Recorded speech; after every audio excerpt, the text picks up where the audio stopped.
In 1922, a young Indian archaeologist named Rakal Das Banerjee stood on a dusty mound in the Sindh province of what was then British India, staring at a brick that should not have existed. He had come looking for a Buddhist stupa, a dome-shaped religious monument dating to the early centuries of the Common Era. What he found instead was something far older, far larger, and far more disturbing than anything he had been trained to expect. Beneath the Buddhist ruins, beneath layers of accumulated sediment and millennia of wind-blown dust, lay the remains of a city.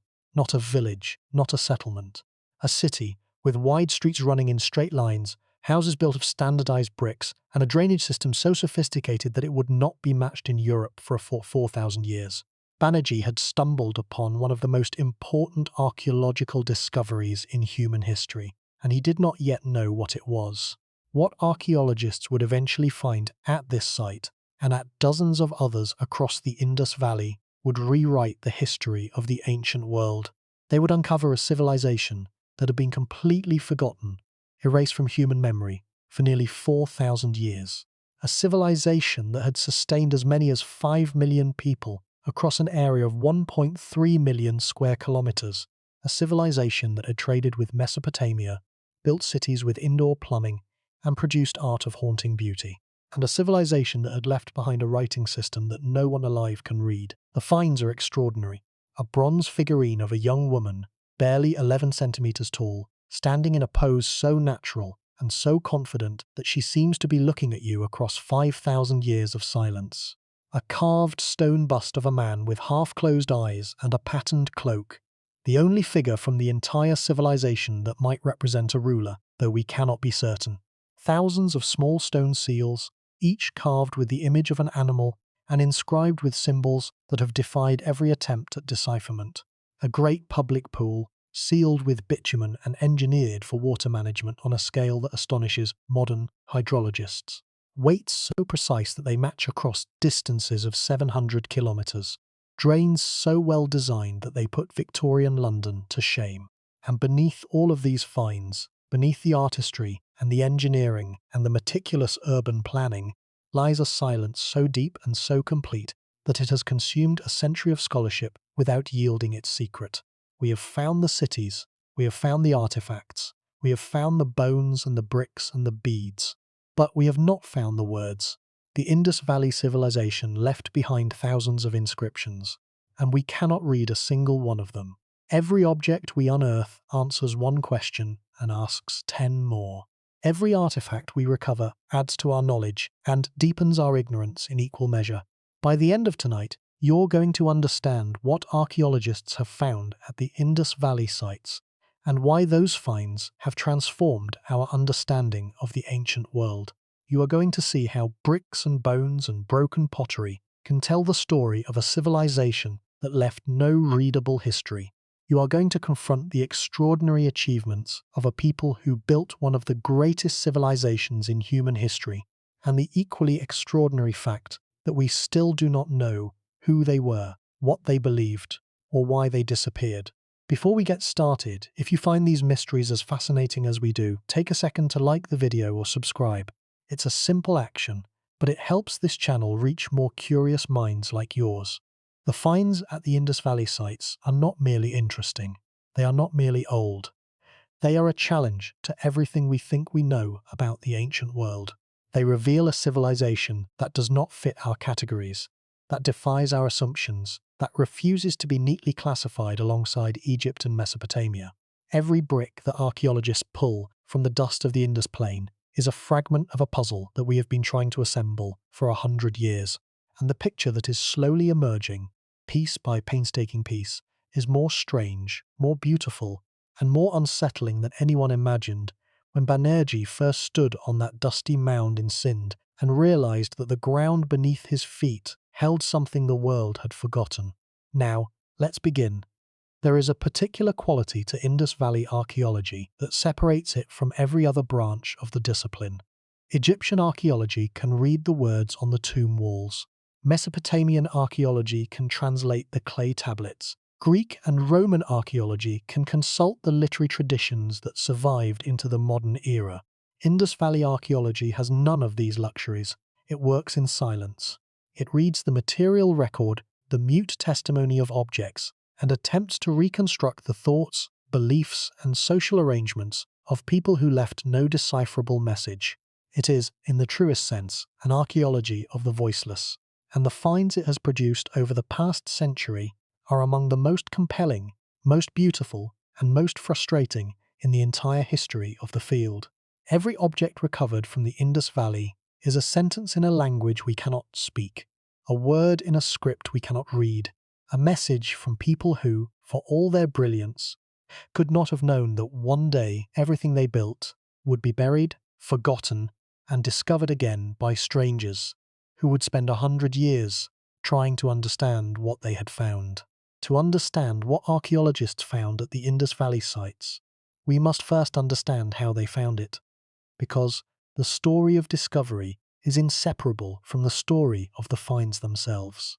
Archaeology is not treasure hunting. It is a methodical, painstaking process of recovering, recording, and interpreting material remains. The way an object is found, its position in the ground, its relationship to surrounding objects, its depth below the surface, tells archaeologists as much about the past as the object itself. Context is everything. A brick lying in a museum case is just a brick. A brick lying in its original position in a wall, surrounded by other bricks of identical size, connected to a drainage channel that runs beneath a street that intersects with other streets at right angles, tells a story. The finds from the Indus Valley speak most powerfully not as individual objects, but as elements of a system, parts of a whole that was greater than anything the individual pieces could suggest. The first hints that something extraordinary lay buried in the plains of the Indus Valley came in 1826, when Charles Masson, a British army deserter travelling through the Punjab under an assumed name, described the ruins of a vast fortified city near the village of Harappa. Masson noted extensive brick walls, mounds of debris, and the remnants of a fortress, but he did not understand the age or significance of what he had found. He thought the ruins might be a few centuries old. They were, in fact, more than 4,000 years old, the remains of one of the largest and most sophisticated cities of the ancient Bronze Age world. For decades, the site at Harappa was treated as little more than a convenient source of building material. Local residents quarried the ancient bricks for construction. When engineers building the Lahore Multan railway line in the 1850s needed ballast for the track bed, they used bricks from Harappa. An unknown quantity of 4,000-year-old architectural heritage was ground up for railroad gravel before anyone recognized what was being destroyed. This is one of the most painful episodes in the history of archaeology. Evidence that might have answered crucial questions about the civilization was lost forever, crushed under the wheels of trains that carried passengers who had no idea they were travelling over the ruins of a forgotten world. Alexander Cunningham, a British Army officer and antiquarian who would later become the first Director General of the Archaeological Survey of India, visited Harappa in 1856. He conducted limited excavations and recovered several artifacts, including one of the distinctive stamp seals that would later become the most recognizable artifact type of the Indus Valley's civilization. The seal was small, roughly 2.5 centimeters on a side, carved from a soft stone called steatite, and bore the image of a humped bull above a row of symbols that Cunningham could not identify. He published a description of the seal, but did not recognize its true significance. He believed the ruins at Harappa were relatively recent, perhaps dating to the time of Alexander the Great's invasion of India in 326 before the Common Era. The idea that they could be thousands of years older than that was simply not part of the scholarly imagination. The real breakthrough came 6 decades later. In 1921, Dayaram Sahni, an Indian archaeologist working under the direction of Sir John Marshall, the Director General of the Archaeological Survey of India, began systematic excavations at Harappa. The following year, Banerjee discovered Mohenjo-Daro, roughly 600 kilometers to the south in Sindh. As excavations proceeded at both sites, the scale of the discovery became apparent. These were not isolated ruins.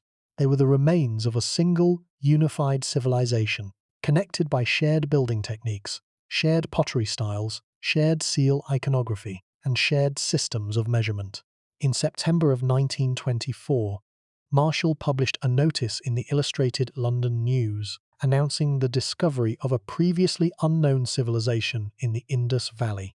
The announcement electrified the scholarly world. The history of the ancient world had been rewritten overnight. Alongside Egypt and Mesopotamia, there had been a third great cradle of early civilization, one that the modern world had entirely forgotten. The archaeological methods used in the early excavations were, by modern standards, crude. Marshall's teams excavated in large horizontal sweeps, removing entire layers of deposit across wide areas. This approach was effective for revealing the overall plan of the city, but destructive of the fine-grained stratigraphic detail that modern archaeologists consider essential. Stratigraphic excavation, the technique of carefully recording the sequence of layers in which objects are found, allows archaeologists to establish the chronological order of events at a site, determining which structures were built first, which were modified, and which were abandoned. Marshall's approach sacrificed much of this chronological detail in favor of dramatic, plan-revealing exposures. Later excavations, particularly those conducted by Mortimer Wheeler in the 1940s and by George Dales in the 1960s and 70s, employed more rigorous stratigraphic methods. Wheeler, despite his flawed interpretation of the skeletal evidence at Mohenjo-Daro, was a pioneer of stratigraphic technique in South Asian archaeology. His carefully drawn section drawings, showing the sequence of layers at specific points in the excavation, remain valuable records of the site's construction history. Dales brought American standards of stratigraphic excavation to the Indus Valley and conducted important work at both Mohenjo-Daro and at the smaller site of Balakot, a coastal settlement in Balochistan. The finds that emerged from these excavations fall into several broad categories, each of which tells a different aspect of the civilization's story. The first and most immediately striking category is architecture. What the excavators found, at site after site, was a level of urban planning that had no parallel in the ancient world. At Mohenjo-Daro, the most extensively excavated of the Harappan cities, the plan that emerged from the earth was startling in its precision.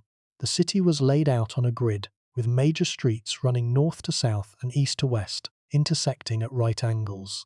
The main thoroughfares were approximately 10 meters wide, broad enough for 2 ox carts to pass each other, with room to spare.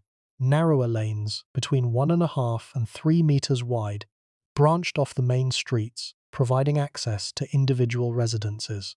The grid was not perfect, not the mathematical ideal of a modern planned city, but it was astonishingly regular for a settlement built nearly 5,000 years ago, without metal surveying instruments, without paper for blueprints, and without the bureaucratic apparatus that modern urban planning requires. The houses themselves told a story of civic order and domestic privacy. They were built of fired brick, a material that was itself a mark of quality and investment. In most ancient cities, fired brick was reserved for public buildings. Ordinary homes were built of cheaper, less durable mud brick.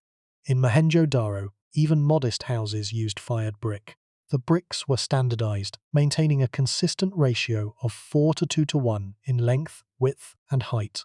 The most common brick size was approximately 28 centimeters long, 14 centimeters wide, and 7 centimeters tall. This exact ratio was maintained not only throughout Mohenjo-Daro, but across every major site in the entire Indus Valley civilization, from Harappa in the Punjab to Lothal on the coast of Gujarat, a distance of over 700 kilometers. The implications of this standardization cannot be overstated. It implies a shared system of measurement, understood and applied by brickmakers across a subcontinental area. It implies quality control, some mechanism for ensuring that bricks met the standard.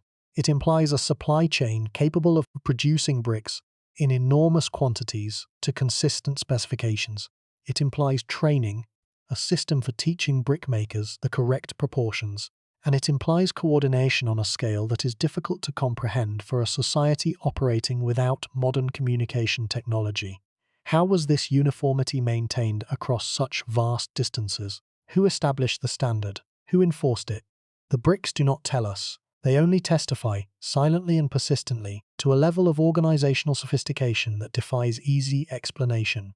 The drainage system was the find that most astonished the early excavators, and that continues to astonish archaeologists today. Nearly every house in Mohenjo-Daro had a bathing platform, a room with a carefully paved, slightly sloped floor designed to channel water toward a drain. Many houses also had what appear to be toilets, consisting of a seat positioned above a vertical drain shaft connected to the street drainage system. Wastewater flowed from individual houses through clay pipes set into the walls, out into covered drains running beneath the streets. The street drains were constructed of fitted bricks, lined with smooth mortar, and covered with removable stone or brick slabs. At regular intervals, sump pits collected sediment, preventing the main channels from clogging. The covers could be lifted for inspection and cleaning, proving that there was an organized system of maintenance. This was not an afterthought. The drainage system was integrated into the city's design from the very beginning. The streets were built with the drains already in place beneath them. The houses were designed with their waste pipes already connected to the street drains. The entire system was conceived and executed as a unified whole, a feat of civic engineering that required advanced planning, centralized coordination, and a sustained commitment to public health that was unmatched anywhere in the ancient world. The wells were another revelation. Archaeologists at Mohenjo-Daro documented approximately 700 wells within the excavated area alone. Given that only about one-third of the city has been excavated, the total number in the original city may have exceeded 2,000. Each well was constructed of specially shaped wedge-like bricks, designed to form a tight cylinder without mortar. The wells were deep, some reaching more than 15 meters below the surface, and they were built to extraordinary standards of durability. Many of Mohenjo-Daro's wells have survived intact for nearly 5,000 years. The density of wells tells a story of equitable access to fresh water. In most ancient cities, water was a source of inequality. The wealthy had private wells or connections to aqueducts. The poor carried water from public sources, often walking considerable distances. In Mohenjo-Daro, the abundance and distribution of wells suggests that virtually every household, or at least every neighborhood, had convenient access to fresh water. This was not a city where water was a privilege of the powerful. It was a city where water was treated as a public good, available to all. The second major category of finds is artifacts, the objects that the Harappan people made, used, and left behind. These range from the monumental to the miniature, from massive public structures to tiny beads no larger than a grain of rice. Each tells a piece of the story. Together, they paint a portrait of a society of remarkable sophistication, creativity, and material wealth. The seals are perhaps the most iconic and most mysterious of all Harappan artifacts. More than 3,500 have been recovered from sites across the civilization. Most are square, between 2 and 4 centimeters on a side, carved from steatite that has been fired to a harder finish. Each seal bears a carved image, typically of a single animal, and a short inscription in the undeciphered Indus script. The most common animal depicted is a creature archaeologists call the unicorn, a bovine animal shown in profile with a single visible horn, though whether it represents a one-horned mythological creature or a two-horned animal depicted from the side is debated. Other animals include the humped bull, the elephant, the rhinoceros, the water buffalo, and the tiger. Below or above the animal image are the script symbols, typically between 3 and 7 in number. The seals were functional objects. They were used to stamp impressions in wet clay, probably to seal packages of trade goods, to mark property, or to authenticate agreements. The backs of many seals have a perforated boss, a small raised knob with a hole through it, suggesting that they were worn on a cord or attached to a garment. The diversity of designs implies that individual seals were associated with specific persons, families, or institutions. The fact that Harappan seals have been found at archaeological sites in Mesopotamia, in the Persian Gulf, and in Central Asia proves that they were carried by merchants along the trade routes that connected the Indus Valley to the broader ancient world. But the seals are also objects of beauty and mystery. The animal carvings are naturalistic and skillfully executed, revealing intimate knowledge of the animals depicted. The unicorn seals often show a strange object in front of the animal, a pedestal-like form that has been variously interpreted as a manger, a ritual vessel, a brazier, or an incense stand. No convincing explanation has been accepted. The script symbols that accompany the animal images remain undeciphered, their meaning locked behind a linguistic barrier that a century of effort has not breached. Among the most celebrated individual finds from the Indus Valley are two small figurines that have become icons of the civilization. The first is the bronze statuette known as the Dancing Girl of Mohenjo-Daro. She is roughly 11 centimeters tall, cast using the lost wax technique, and depicts a young woman standing in a relaxed, almost defiant pose. Her left arm is covered from wrist to shoulder in bangles. Her right hand rests on her hip. She wears a necklace and nothing else. Her hair is styled in an elaborate arrangement. Her expression is calm, self-possessed, utterly individual. She is roughly 4,500 years old, and she projects a vitality that transcends the millennia. When the archaeologist Ernest Mackay first uncovered her in the 1920s, he described her as exhibiting a pose that might be seen on any modern stage. She is, in the words of one scholar, the most human artifact from the ancient world.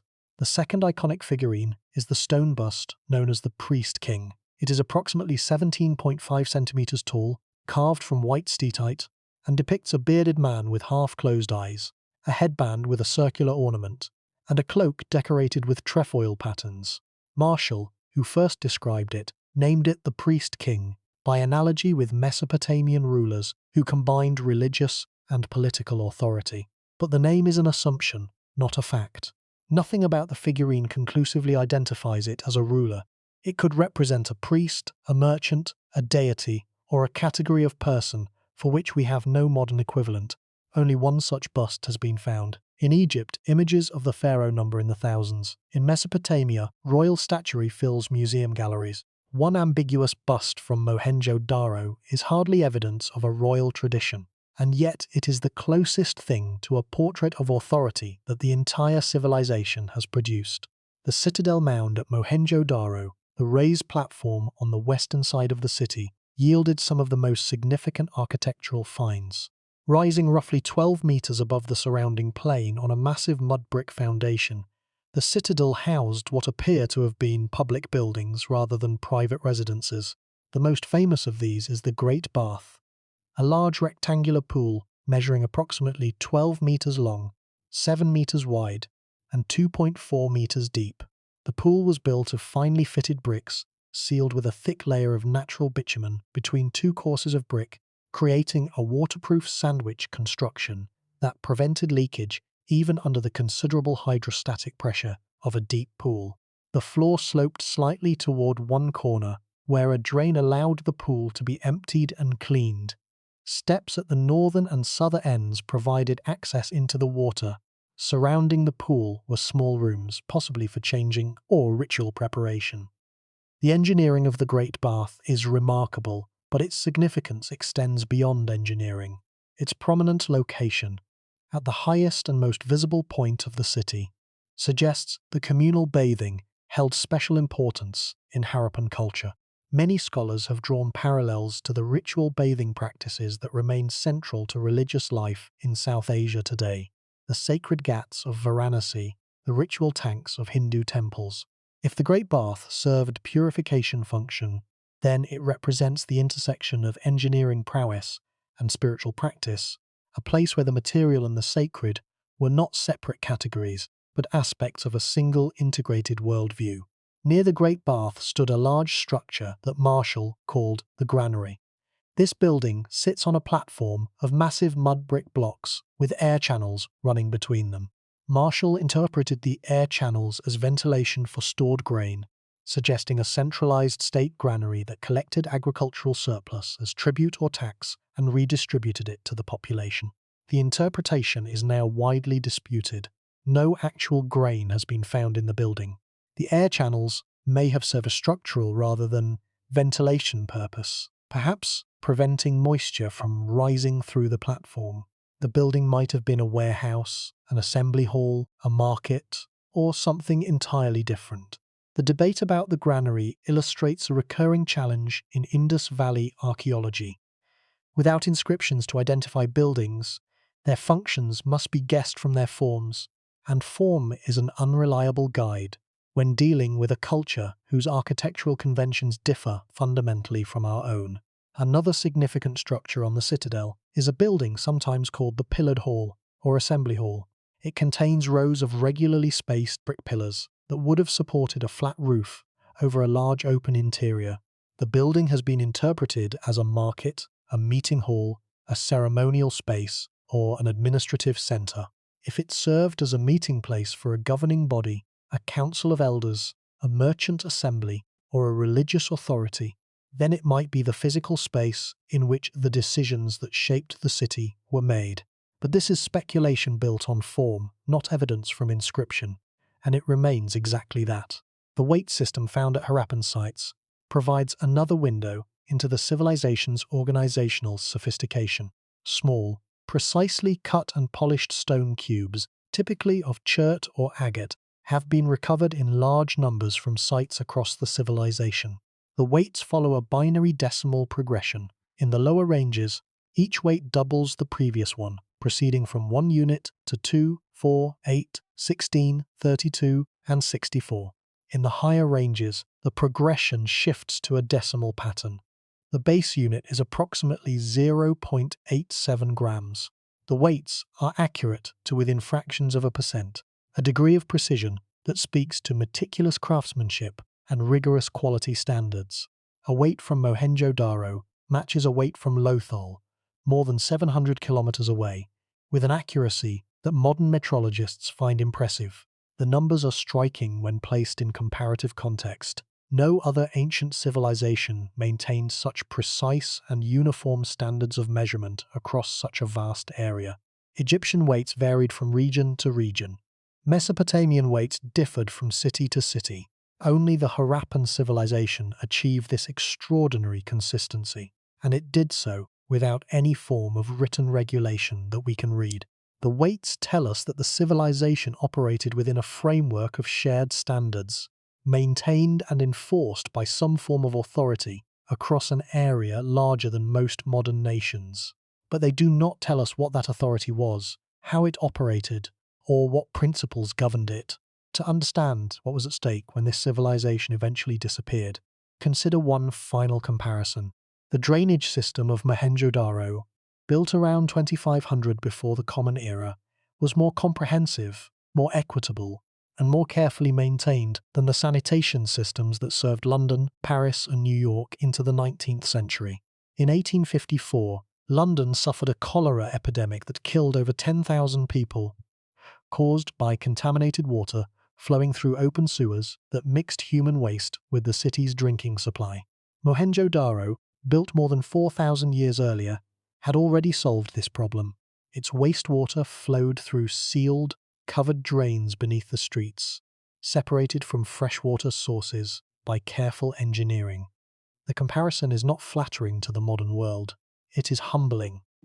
And it is the kind of comparison that the finds at the Indus Valley sites compel us to make again and again as we confront the unsettling possibility that a Bronze Age civilizations surpass the achievements of modern industrial nations in at least one crucial dimension of urban life. The trade artifacts found at Harappan sites expand the picture further. Harappan seals have been discovered at archaeological sites in Mesopotamia, including Ur, Kish, and Tel Asmar.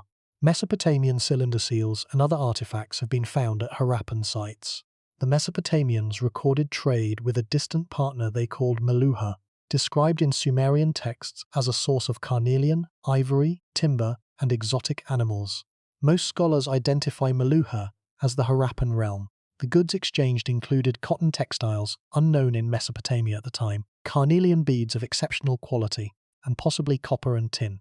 The carnelian bead workshops found at Harappan sites, particularly at Chandhu-Daro and Lothal, produced long barrel-shaped beads through a process requiring days of patient grinding and drilling. These beads were among the most valued luxury goods in the ancient Near East and have been found in royal tombs at Ur. At Lothal, on the coast of Gujarat, archaeologists found what appears to be an ancient dockyard. a large rectangular basin measuring approximately 219 meters by 37 meters, connected to an ancient river channel. If this identification is correct, and some scholars dispute it, then Lothal represents one of the earliest known port facilities in the world. The engineering required for such a facility, including sluice gates to manage tidal changes, speaks to sophisticated knowledge of hydraulics and tidal patterns. The finds at Lothal also included a workshop for producing microbeads, tiny stone beads less than a millimeter in diameter that required extraordinary precision to manufacture. The terracotta figurines found in abundance at Harappan sites constitute yet another category of evidence. Many depict women adorned with elaborate headdresses, jewelry, and fan-shaped ornaments. Others represent animals, bulls, dogs, monkeys, birds, and the humped zebu cattle that appear frequently in Harappan iconography. Some appear to be toys, including small carts with movable wheels and figurines with jointed, movable limbs. The abundance and variety of these figurines suggest a culture-rich domestic ritual, artistic expression, and play. Their exact purpose remains debated. They may be representations of deities, votive offerings, children's toys, or objects used in household rituals. The fact that so many possible interpretations exist is itself a commentary on the limits of material evidence in the absence of textual explanation. The pottery found at Harappan sites follows consistent patterns across the civilization, with regional variations that become more pronounced in the later periods. The characteristic Harappan pottery is wheel-made, a technology that implies specialized craft production, and decorated with painted designs in black on a red or buff background. Common motifs include geometric patterns, intersecting circles, pipal leaves, fish, peacocks, and abstract designs. The consistency of pottery forms and decorative motifs across the civilization reinforces the impression of shared cultural identity, while the regional variations provide evidence of the local diversity that existed beneath the surface of uniformity. The finds at individual sites also include large quantities of what archaeologists call small finds: beads, bangles, gaming pieces, cosmetic containers, copper and bronze tools, stone blades, shell ornaments, and the everyday debris of daily life. These objects are less dramatic than the Great Bath or the Dancing Girl, but they are equally important for understanding the texture of Harappan life. A copper fishhook tells us about diet and subsistence strategies. A stone gaming board tells us about leisure and recreation. A cosmetic container tells us about personal grooming, and perhaps about social norms of appearance. Each small find is a tiny window into the daily life of people who lived nearly 5,000 years ago, a reminder that behind the grand achievements of urban planning and hydraulic engineering lay millions of individual human lives, each one as complex and as meaningful as our own. The finds at the Indus Valley sites have been the subject of ongoing debate, not only about what they mean, but about how they should be interpreted methodologically. The absence of readable texts means that every interpretation must be built from material evidence alone, and material evidence is inherently ambiguous. A drain can be described, measured, mapped, and compared to drains at other sites. But the question of who decided to build the drain, what authority maintained it, and what principles guided its design cannot be answered from the drain itself. The finds are the starting point of interpretation, not its conclusion. They constrain what can be said, ruling out interpretations that are inconsistent with the physical evidence, but they do not determine a single correct interpretation. Multiple theories can be consistent with the same set of finds. This methodological challenge has produced a scholarly landscape of competing interpretations that shows no signs of converging. Some scholars see the finds as evidence of theocratic governance, pointing to the Great Bath and the possible ritual significance of certain artifacts. Others see mercantile governance, pointing to the standardized weights, the trade seals, and the commercial orientation of the economy. Still others see collective governance, pointing to the absence of palaces and the apparent egalitarianism of the residential architecture. Each interpretation is consistent with some of the finds and challenged by others. None commands universal assent. The debate will likely continue until and unless the Indus script is deciphered or a revolutionary new find transforms the evidentiary landscape. The finds must also be understood in the context of what has been lost. Only about 1/3 of Mohenjo-Daro has been excavated. Large portions of Harappa have been destroyed by brick quarrying and modern construction. Many smaller sites have been damaged or destroyed by agricultural activity, erosion, and development. The finds we have are a sample of what existed, not a complete record. They are biased toward durable materials and toward the portions of sites that happen to be excavated. They are silent about everything that was made of perishable materials, wood, cloth, leather, palm leaves, which may have constituted the majority of the civilization's material culture. The finds are extraordinary, but they are also incomplete, and the incompleteness must temper every conclusion we draw from them. The architectural finds from Harappan residential areas reveal a sophisticated understanding of domestic space that extended well beyond the drainage system. Houses were typically organized around a central courtyard, an open space that provided light, ventilation, and a private outdoor area for the household. Rooms surrounded the courtyard on 3 or 4 sides, with specific areas designated for cooking, bathing, storage, and sleeping. Staircases built against exterior walls provided access to upper stories, confirming that many Harappan houses were multi-story structures. The exterior walls of houses were blank, presenting featureless brick facades to the street. Entrances were set on side lanes rather than main thoroughfares, a convention that was maintained consistently across the city, and that suggests a cultural emphasis on domestic privacy. This architectural consistency implies planning. Someone decided that houses should present blank walls to main streets. Someone decided that entrances should be on side lanes. Someone established these as standards that every builder was expected to follow. The uniformity suggests not individual preference but shared convention, reinforced by social expectation and possibly by regulatory authority. The houses of Mohenjo-Daro were not built by individuals expressing personal taste. They were built within a framework of shared rules that governed orientation, access, construction materials, and infrastructure connections. The finds include evidence of sophisticated craft production distributed throughout the residential areas. Workshops for bead making, shell working, pottery production, and metalworking were integrated into residential neighborhoods rather than concentrated in industrial districts. This distributed pattern suggests craft production organized at the household or neighborhood level rather than by centralized administration. In Mesopotamia, by contrast, many craft workshops were attached to temples or palaces, producing goods under elite supervision.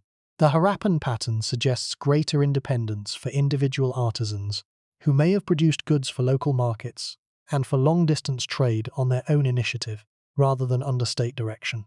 The food remains recovered through systematic flotation, and sieving of excavated deposits reveal the Harappan diet in remarkable detail. Beyond the cultivated grains, wheat, barley, rice, and millets, the finds include seeds of fruits such as jujube and date, confirming that the Harappan diet was varied and included both cultivated and gathered foods. Animal bones show that beef, mutton, goat meat, pork, fish, and poultry were all consumed, with cattle dominating the faunal assemblage at most sites.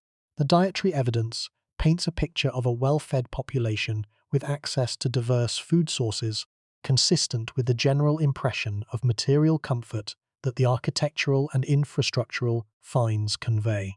The sanitary facilities found in individual houses constitute one of the most remarkable categories of domestic finds. Nearly every excavated house at Mohenjo-Daro had a dedicated bathing area with a paved floor sloped toward a drain, and many had what appear to be seated latrines connected to the street drainage system through clay pipes set into the walls. The ubiquity of these facilities is extraordinary. In most ancient cities, and indeed in many modern cities, private sanitary facilities were luxuries available only to the wealthy. In Mohenjo-Daro, they were standard features of ordinary homes. The engineering required to connect every house to a centralized drainage system was not trivial. It required advanced planning, because the household drains had to align with the street drains, which had to be in place before the houses were built. The finds demonstrate that sanitation was not an afterthought in Harappan urban planning, but a foundational element, integrated into the city's design from the very beginning. The copper and bronze finds from Harappan sites include a range of tools and implements: axes, adzes, chisels, knives, fishhooks, needles, razors, and mirrors. The metallurgical techniques employed included casting in open and closed molds, hammering, and the lost wax technique used for the dancing girl figurine. Chemical analysis of the metal objects has revealed that the Harappans used both pure copper and copper, alloyed with tin, arsenic, or lead to produce bronze, with varying properties suited to different applications. Harder bronzes were used for cutting tools. Softer coppers were used for ornaments and vessels. This selective use of different alloys demonstrates sophisticated metallurgical knowledge. The stone tool finds, which receive less attention than the metal finds, but are equally informative, include blades and cores of chert and chalcedony, grinding stones, and polished stone implements. The stone blade industry was highly developed, producing long, thin blades of remarkable uniformity that were used for a variety of cutting and scraping tasks.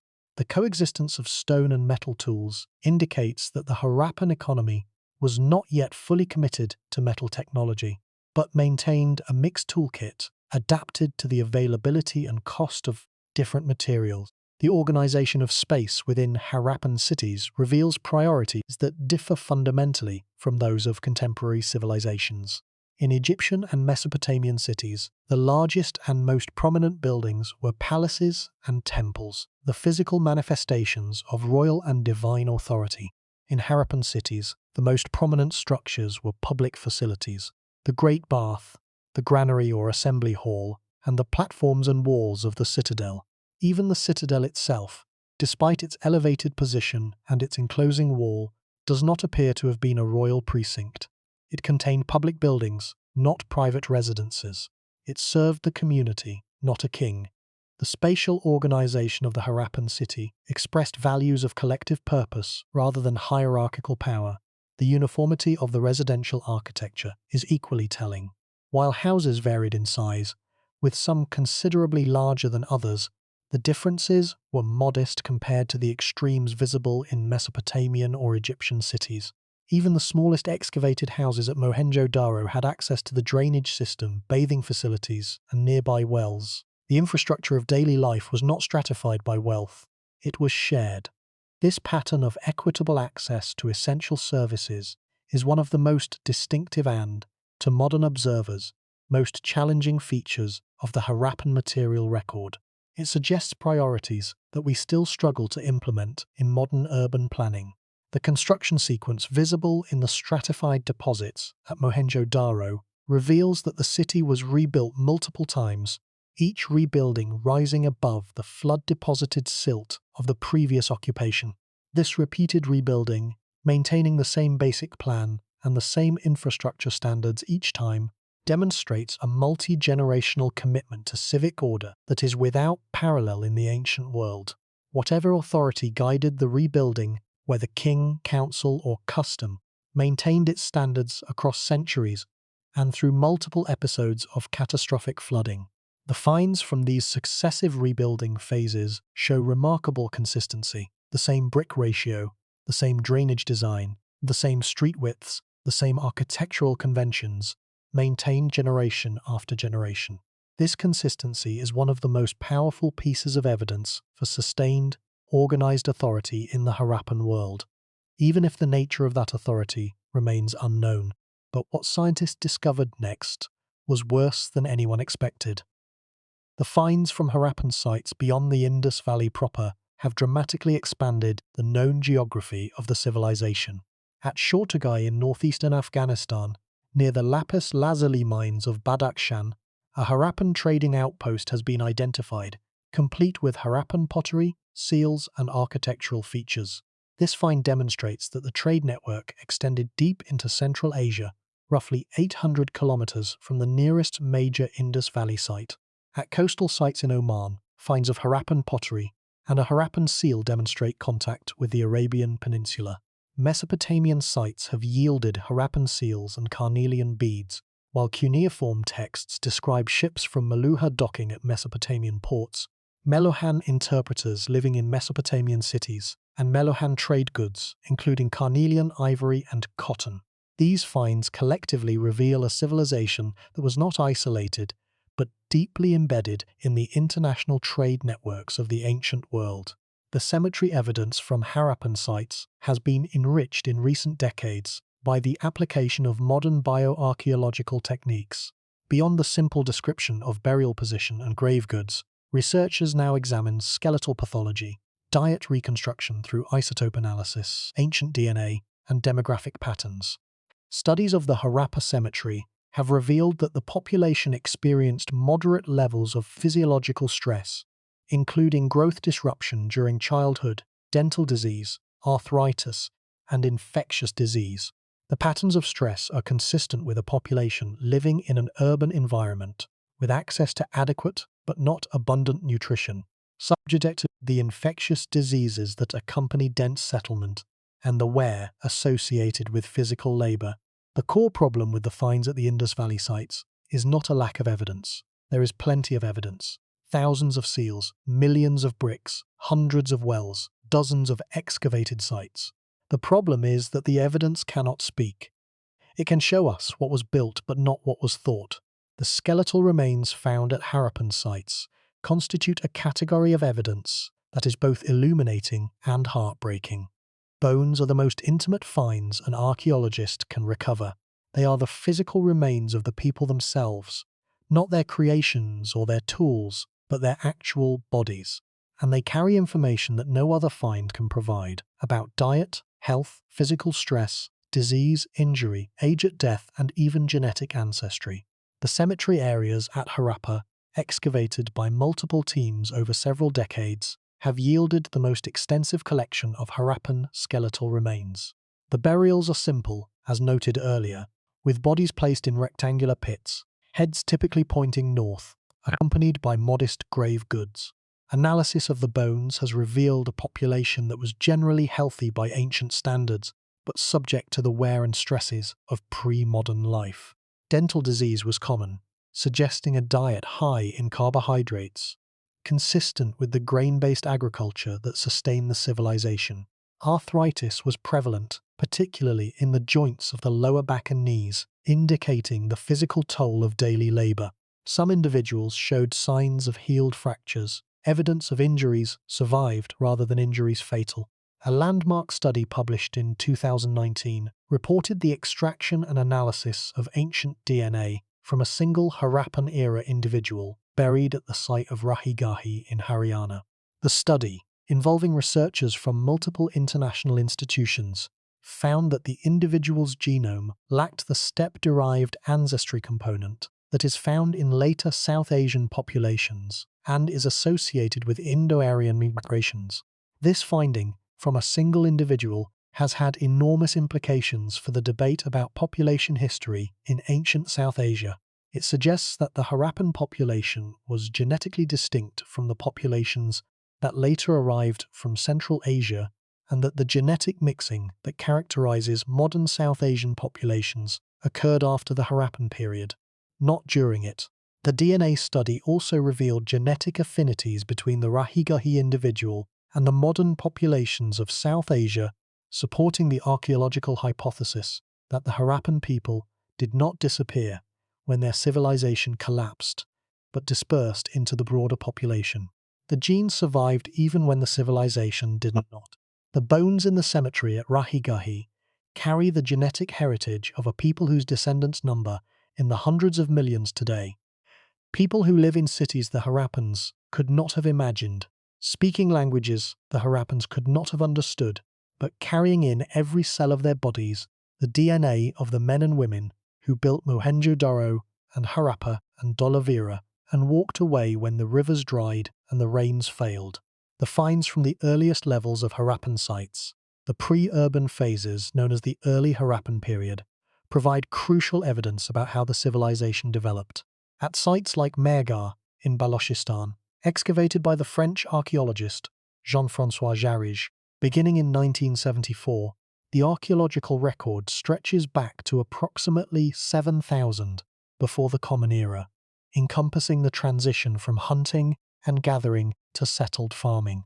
The finds at Mehrgarh include some of the earliest evidence of farming in South Asia.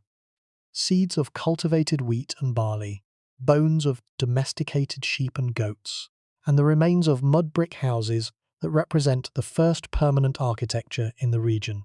The continuity between the early farming communities at sites like Mehrgarh and the later urban civilization of the mature Harappan period is visible in the gradual development of key cultural traits. The improvement of pottery techniques, the refinement of brickmaking, the expansion of trade networks, the development of craft specialization, and the emergence of the standardized practices that would eventually define the civilization. The finds from these early phases show that the Harappan civilization was not a sudden invention, but a gradual development, unfolding over several thousand years, rooted in the agricultural communities of the Indus region and shaped by the specific environmental conditions of the river plains. It can reveal the shape of a city, but not the name of the city. It can display the image on a seal, but not the meaning of the image. The core problem is silence, and this silence transforms every find from an answer into a question. Consider the Indus script. Over 4,000 inscribed objects have been recovered from Harappan sites. The script consists of between 400 and 600 distinct symbols, depending on how variants are counted. The inscriptions are found primarily on seals, but also on pottery, on tablets, on copper plates, and on a few other types of objects. The average inscription is devastatingly short, typically fewer than 5 symbols. The longest known inscription contains only 26 symbols, found on a broken piece that may originally have been longer. This brevity has made decipherment virtually impossible. To understand why, consider how other ancient scripts were deciphered. Egyptian hieroglyphics were cracked by Champollion in 1822, using the Rosetta Stone, which contained the same text in 3 scripts, one of which, Greek, was already understood. The key was the bilingual inscription, a text in an unknown language alongside a translation in a known one. Linear B, the script of Mycenaean Greece, was deciphered by Ventris in 1952 using long administrative lists containing repeated words in predictable patterns. The key was repetition, the same words appearing again and again in different contexts, allowing patterns to be identified and tested. The Indus script has neither of these advantages. No bilingual inscription has been found. The inscriptions are too short to contain the repetitive patterns that decipherment requires. More than 100 attempts at decipherment have been published over the past century. Some have proposed that the script represents an early form of Dravidian, the language family spoken in southern India today. Others have proposed Indo-European, Munda, or even Sumerian connections. A controversial paper published in 2004 by Steve Farmer, Richard Sproat, and Michael Witzel argued that the Indus symbols are not a writing system at all, but a collection of non-linguistic signs, comparable to heraldic emblems or religious marks. If correct, this would mean the Harappan civilization achieved urban planning, standardized measurement, and long-distance trade without true literacy. Asko Parpola of Helsinki and the late Iravartha Mahadevan have argued strongly against this position, pointing to structural features of the inscriptions that they believe demonstrate linguistic organization. The debate matters enormously for what we can learn from the finds. If the Indus script is a true writing system, then somewhere, perhaps in the unexcavated portions of Mohenjo-Daro, perhaps on materials that have perished, there may once have existed longer texts, laws, histories, prayers, administrative records. The finds we have may be the tip of a textual iceberg, the surviving remnants of a much larger body of writing that has been lost to time and decay. If, on the other hand, the symbols are non-linguistic, then the Harappan civilization truly operated without written records, and the finds we have are all there ever was. In that case, every question about governance, religion, law, and social organization can only ever be answered, if it can be answered at all, through the interpretation of material remains alone. At the site of Dholavira in Gujarat, archaeologists found what may be the most tantalizing inscribed object in the entire Harappan corpus. Mounted above one of the city's gateways was a signboard consisting of 10 large Indus symbols, each approximately 37 centimeters tall, originally set into a wooden frame. This is the largest known Harappan inscription, and the only one that was clearly designed for public display. The signboard was positioned where it would be seen by everyone entering the city through that gate. Its placement is comparable to a modern civic sign, identifying a city, a government building, or an institution. If we could read those 10 symbols, we might know the city's name. We might know who governed it. We might learn something fundamental about the political structure of the Harappan world. We cannot read them. The symbols stare out across the ruins in permanent silence. And it gets stranger, because the more finds archaeologists make, the more the pattern of what is absent becomes clear, and what is absent is as revealing as what is present. There are no palaces at any excavated Harappan site. No building has been identified as a royal residence. There are no royal tombs filled with gold and grave goods. There are no monumental statues of rulers, no carved reliefs depicting military victories, no inscriptions celebrating the achievements of kings. In every other ancient civilization of comparable scale, evidence of hierarchical rulership is abundant and impossible to miss. A few trenches at any Egyptian site will reveal evidence of pharaonic authority. A few seasons at any Mesopotamian city will produce royal inscriptions and administrative archives. The Harappan civilization has been excavated for over a century, at dozens of sites, and the evidence for hierarchical governance remains vanishingly thin. The burials found at Harappan sites reinforce this impression. The cemetery areas at Harappa, the best-studied burial ground in the entire civilization, contain graves of remarkable simplicity. Bodies were placed in rectangular pits, typically lying on their backs with heads pointing to the north. Grave goods were modest. A few ceramic vessels, some personal ornaments, occasionally a copper mirror or a shell bangle. There are no royal tombs, no graves filled with treasure, no evidence of human sacrifice accompanying the burial of important individuals.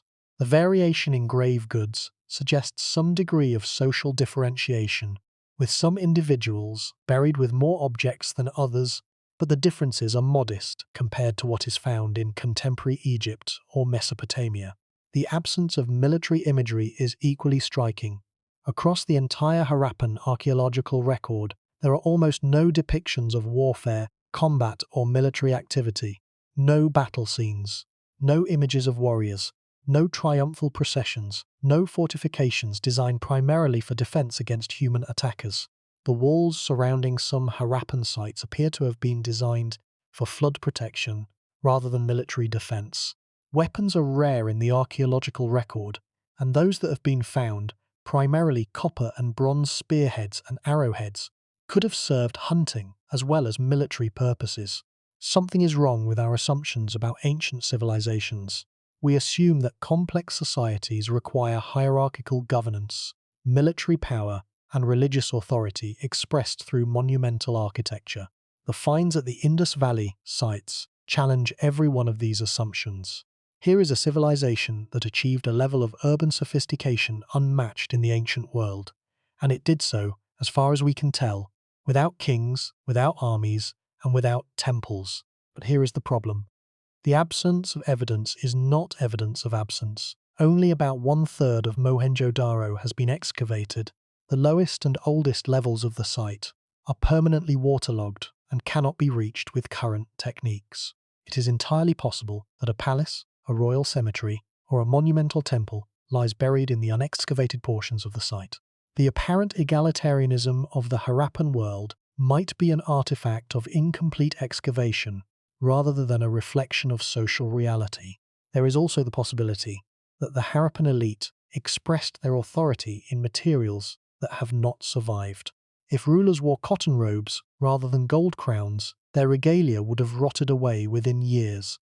If they lived in timber buildings rather than stone palaces, those buildings would have left little archaeological trace. If they were commemorated in oral traditions rather than stone inscriptions, those traditions would have been lost when the civilizations dispersed. The material record is biased toward durable objects. Perishable materials, however important they may have been in life, leave little or no trace in the archaeological record. The finds we have are the finds that survived. They are not necessarily a representative sample of what existed. These caveats are important, but they do not eliminate the puzzle. Even accounting for incomplete excavation and differential preservation, the contrast between the Harappan record and the records of contemporary Egypt and Mesopotamia is stark. At some point, the consistent absence of evidence for hierarchical rulership across dozens of excavated sites becomes evidence in its own right. Not proof, evidence. The finds at the Indus Valley sites point, cautiously but persistently, toward a form of social organization that was fundamentally different from anything we find in other ancient civilizations. The finds from later phases of occupation at Harappan sites tell a different story, a story of decline and transformation that is visible in the material record even without textual confirmation.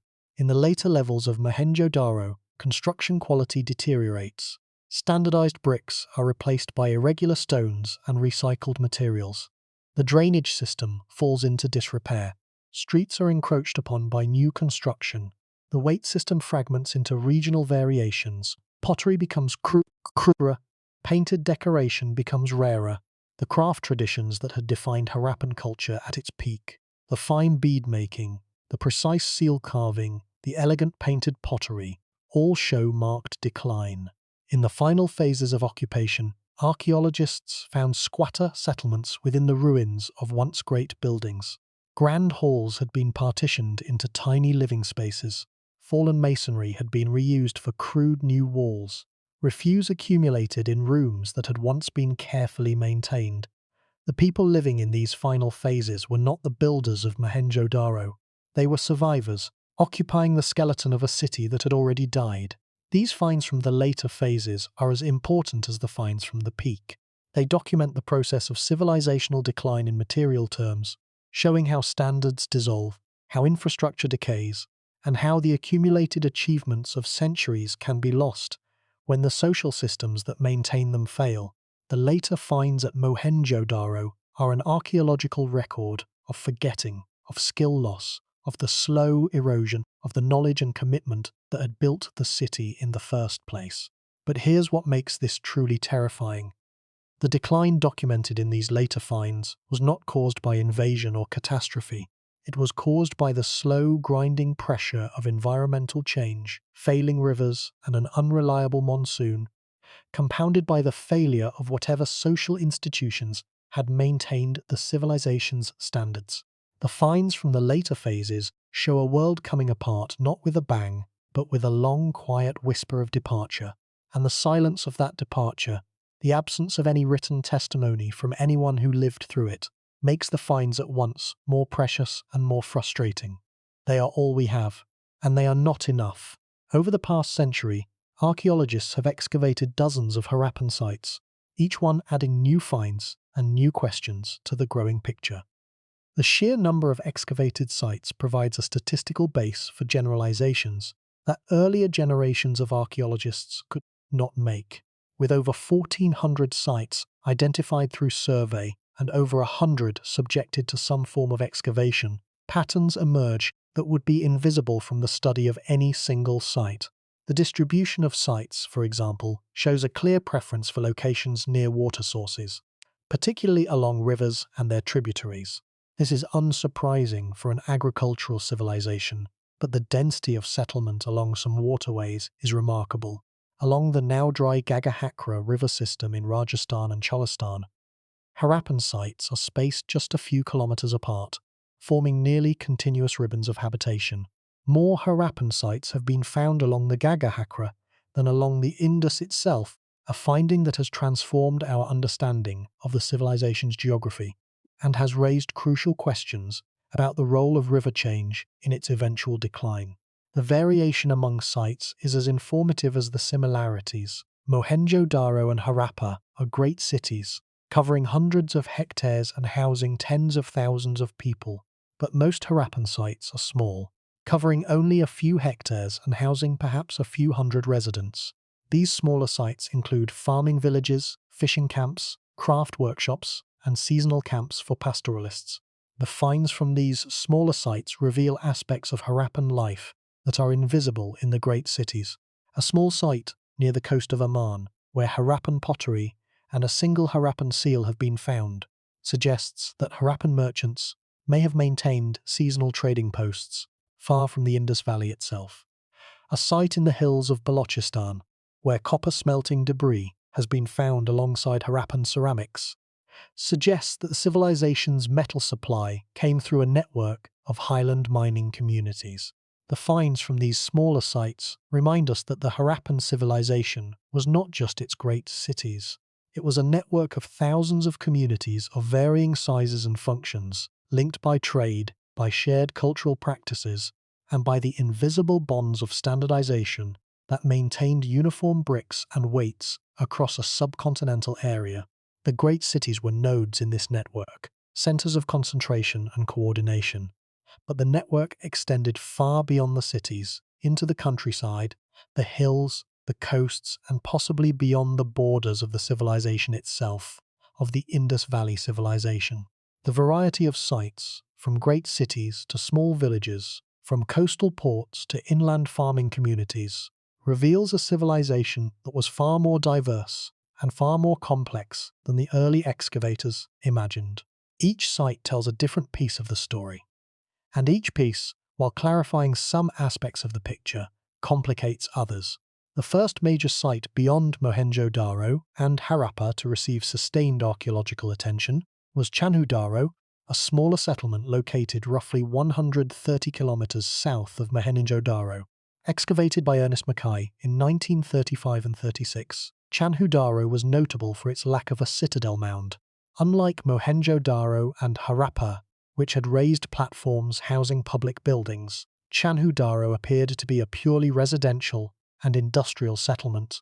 The finds included extensive evidence of craft production, particularly bead making, shell working, and seal carving. Chandhu-Daro's workshops were among the most productive in the civilization, and the finds there demonstrated that specialized craft production was not limited to the great cities, but was distributed across settlements of various sizes. The bead-making workshops at Chandhu-Daro yielded finds that illuminate the extraordinary sophistication of Harappan craftsmanship. The artisans produced beads from a wide range of materials: carnelian, agate, jasper, lapis lazuli, turquoise, gold, copper, faience, steatite, and shell.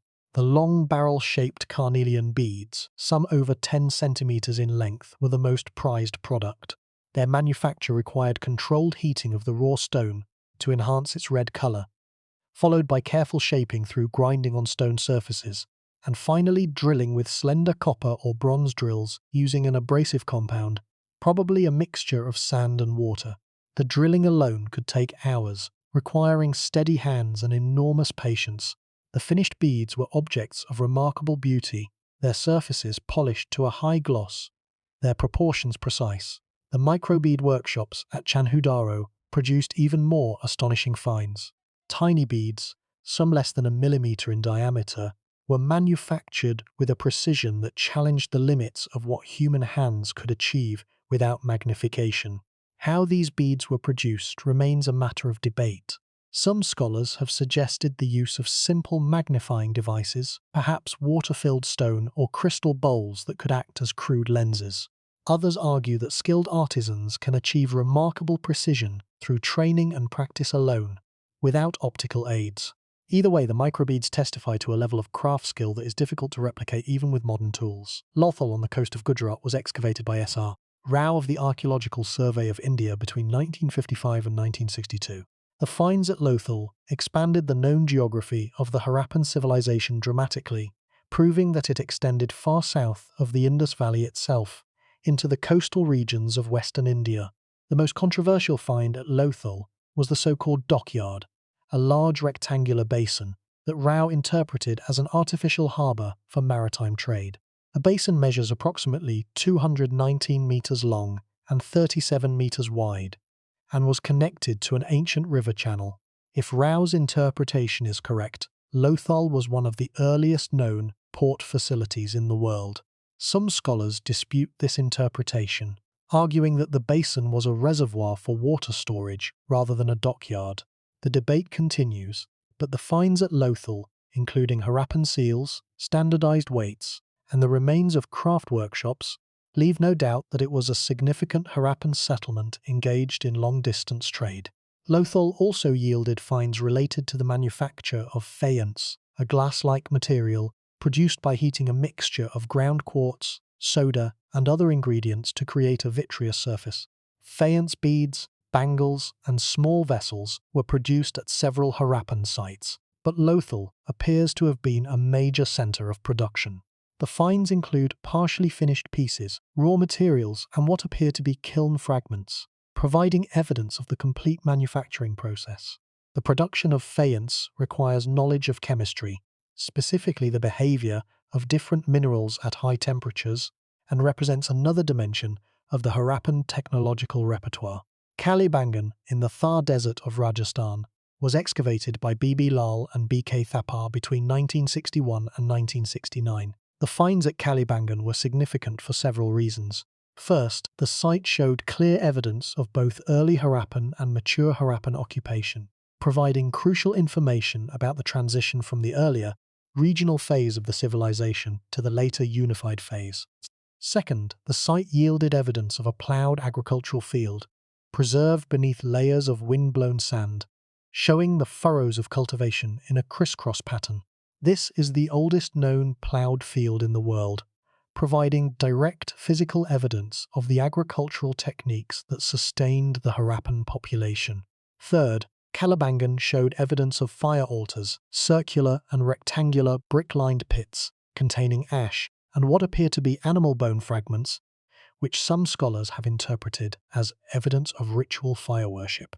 If this interpretation is correct, the fire altars at Kalibangan may represent a link between Harappan religious practice and the fire rituals that would later become central to Vedic tradition.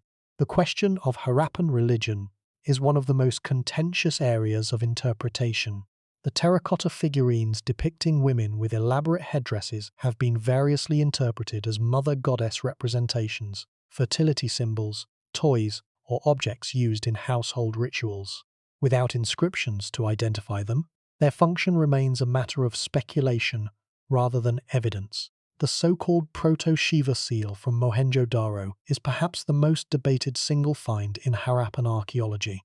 It depicts a seated figure wearing a horned headdress, surrounded by animals including an elephant, a tiger, a rhinoceros, and a buffalo. Some scholars identify this figure as a prototype of the Hindu god Shiva in his aspect as Pashupati, lord of animals. If correct, this would establish a continuity of religious belief spanning more than 3,000 years. But the identification is controversial. The seated posture is ambiguous. Horned headdresses appear on divine figures throughout the ancient Near East.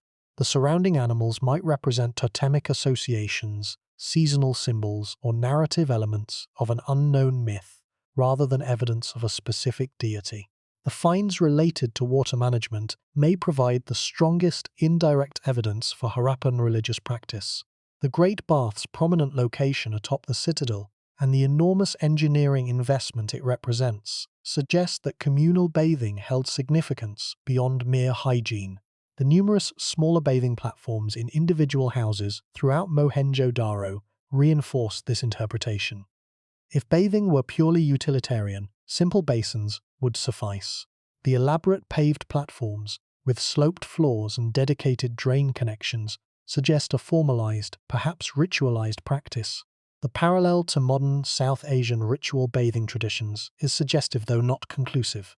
The finds from different sites reveal regional variation beneath the surface of uniformity.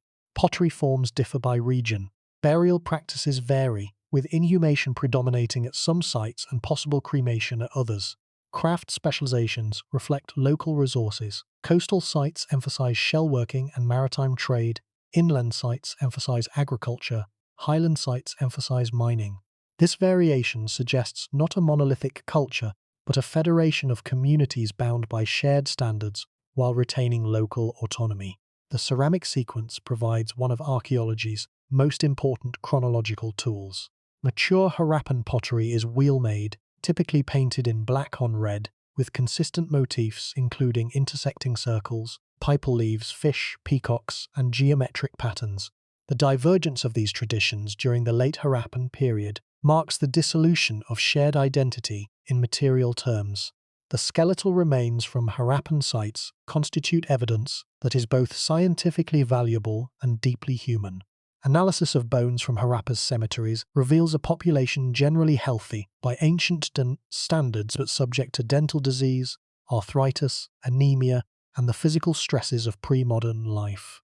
A landmark ancient DNA study published in 2019 extracting genetic material from a single individual at Rahigahi found no step-derived ancestry, supporting the conclusion that the Harappan population was genetically distinct from later Central Asian migrants. The genes survived even when the civilization did not. The descendants of the Harappan people number in the hundreds of millions today. The finds from the earliest levels of Harappan sites document how the civilization developed. At Mehrgarh in Balochistan, excavated by Jean-François Jarige from 1974, the record stretches back to approximately 7,000 before the Common Era, encompassing the transition from hunting and gathering to farming. Seeds of cultivated wheat and barley, bones of domesticated animals, and remains of mud brick houses represent the earliest permanent architecture in the region. The continuity between these early communities and the later mature Harappan civilization is visible in the gradual development of pottery techniques, brickmaking, trade networks, and craft specialization over several thousand years. The application of modern scientific techniques has opened new avenues. Strontium isotope analysis of tooth enamel indicates where individuals spent their childhood, revealing evidence of migration within the civilization. Carbon and nitrogen isotope analysis confirms dietary patterns. Residue analysis of pottery has identified traces of dairy products, suggesting milk was an important dietary component. Ground-penetrating radar has been used at Rahigahi to map buried structures without excavation, confirming the site's enormous size and identifying promising areas for future work. Dholavira, excavated by R.S. Bisht of the Archaeological Survey of India beginning in 1990, added another dimension to the picture. Located on the island of Kadir in the Great Rann of Kutch in Gujarat, Dholavira is one of the largest Harappan sites, covering approximately 100 hectares. The city was divided into three main sections: an upper citadel, a middle town, and a lower town, each surrounded by its own walls. The finds included a sophisticated water management system consisting of a series of rock-cut reservoirs designed to capture and store monsoon rainfall for use during the long dry season. In a region where surface water was scarce for much of the year, the engineers of Dholavira created an artificial water supply that could sustain an urban population of perhaps 20,000 people. The most tantalizing find at Dholavira was the large signboard of 10 Indus script symbols, discovered near one of the city's northern gateways. The symbols, each roughly 37 centimeters tall, were carved from a light-colored stone and originally mounted in a wooden frame. This is the only known Harappan inscription clearly designed for public display, and its placement above a gateway suggests a civic or institutional function comparable to a modern city name sign or government building identifier. The find generated enormous excitement and renewed hope that the Indus script might eventually be deciphered. Since a public inscription presumably conveys conventional, formulaic content that might be more amenable to analysis than the brief individualized inscriptions on seals. But despite decades of study, the 10 symbols remain unread. Rahigahi, in the Indian state of Haryana, has emerged in recent decades as one of the most important Harappan sites, potentially the largest of all. Surface surveys and limited excavations have revealed a settlement covering approximately 550 hectares, significantly larger than Mohenjo-Daro. Excavations begun in 1997 and expanded in subsequent years have uncovered evidence of streets, drains, brick houses, craft workshops, and a cemetery. In 2019, a landmark study published in the journal Cell reported the results of ancient DNA analysis from a single individual buried at Rahigahi, one of the few successful extractions of DNA from Harappan-era skeletal remains. The study found that the individual's genome lacked the step ancestry component associated with later Indo-Aryan migrations, supporting the conclusion that the Harappan population was genetically distinct from the populations that arrived from Central Asia in the second millennium before the Common Era. This single DNA find, from a single grave at a single site, has had enormous implications for debates about population history and migration in ancient South Asia. The numbers are striking when we consider the sheer volume of material that has been recovered from Harappan sites over the past century. Over 3,500 seals, thousands of weights, millions of bricks, hundreds of thousands of pottery fragments, thousands of beads, tools, figurines, and ornaments. And yet, despite this abundance of material, the fundamental questions about the civilization remain unanswered. Who governed it? What did they believe? What did they call themselves? How did they organize the extraordinary coordination visible in their standardized bricks and weights? The quantity of evidence is vast. Its interpretive power, in the absence of readable texts, is limited. Each new excavation adds more pieces to the puzzle, and each addition reveals not how close we are to completion, but how many pieces are still missing. The picture that emerges from a century of finds is detailed in its surfaces and opaque in its depths. We know what the Harappan people built. We know what they made. We know what they traded and ate and wore, but we do not know what they thought. We do not know what they feared. We do not know what they hoped for. The finds tell us about the outside of Harappan life. The inside remains hidden, locked behind a script we cannot read and a silence we cannot break. There is another dimension to the finds that deepens the mystery. The Harappan civilization's apparent lack of military culture is not merely an absence. It is a positive presence of something else, a consistent, civilization-wide investment in civic infrastructure that has no parallel in the ancient world. At every excavated Harappan site, the most impressive finds relate not to warfare or royal display, but to water management, sanitation, and urban planning. The finds tell a story not of conquest but of care, not of power but of provision. Consider the sheer quantity of infrastructure documented across the civilization. At Mohenjo-daro alone, archaeologists have documented approximately 700 wells within the excavated area. Projected to the full city, this suggests over 2,000 wells, serving a population of perhaps 40,000 people. Each well was constructed of specially shaped wedge bricks that formed a tight cylinder without mortar. Each was deep enough to reach the water table. Each was positioned to serve a specific neighborhood or household cluster. The distribution suggests a planned system of water provision that prioritized universal access over concentrated supply. The drains at Mohenjo-daro extended for a total documented length of many kilometers. Each section was carefully graded to maintain flow by gravity. Each was fitted with sump pits at regular intervals. Each was covered with removable slabs for maintenance. The labor involved in constructing and maintaining this system was enormous.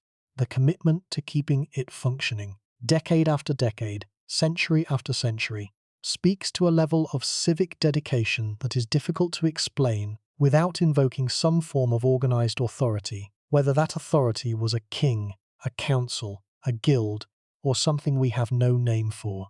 The finds from Harappa's cemetery areas add another layer to the picture. The Cemetery H culture, which represents the latest phase of occupation at Harappa, produced distinctive painted pottery featuring motifs including peacocks, stars, and geometric designs. These motifs differ markedly from the earlier mature Harappan pottery tradition, suggesting a significant cultural shift. The burials of the Cemetery H phase are cremation burials, with ashes and bones placed in painted urns, contrasting with the inhumation burials of the earlier phase. This change in burial practice represents one of the clearest pieces of evidence for cultural transformation at the end of the Harappan period, a transformation visible not in texts but in the material practices of dealing with death. The animal bones found at Harappan sites provide information about diet and subsistence that no other type of evidence can supply. Cattle bones dominate the faunal assemblages at most sites, followed by sheep, goats, and water buffalo. Fish bones are common at coastal and riverine sites. Wild animal bones, including deer, antelope, and wild boar, indicate that hunting supplemented the agricultural and pastoral economy. The relative proportions of different animal species vary from site to site, reflecting local environmental conditions and dietary preferences. At Harappa, Cattle bones account for roughly 60% of all identified animal bone, suggesting that cattle played a central role in the economy and possibly in the culture. The plant remains recovered from Harappan sites through systematic flotation techniques tell a parallel story of agricultural sophistication. The Harappans cultivated wheat, barley, rice, millets, peas, chickpeas, lentils, sesame, and cotton. This crop diversity is itself significant. A civilization that depends on a single crop is vulnerable to the failure of that crop.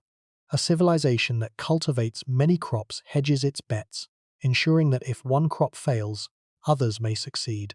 The Harappan agricultural repertoire suggests a deliberate strategy of diversification, a practical insurance policy against the climatic variability that would eventually overwhelm the civilization. The cotton finds are particularly significant. Cotton seeds and textile fragments recovered from Harappan sites represent some of the earliest evidence of cotton cultivation and processing anywhere in the world. The production of cotton textiles from raw fiber involves multiple skilled processes: picking, ginning to remove seeds, carding to align fibers, spinning on a spindle or wheel to produce thread, and weaving on a loom to produce fabric. Each step requires tools, knowledge, and practice. The finds of spindle whorls at Harappan sites confirm that spinning was a widespread activity, probably practiced in individual households, as well as in specialized workshops. The finished textiles were a major trade good, exported to Mesopotamia where cotton was unknown and highly valued.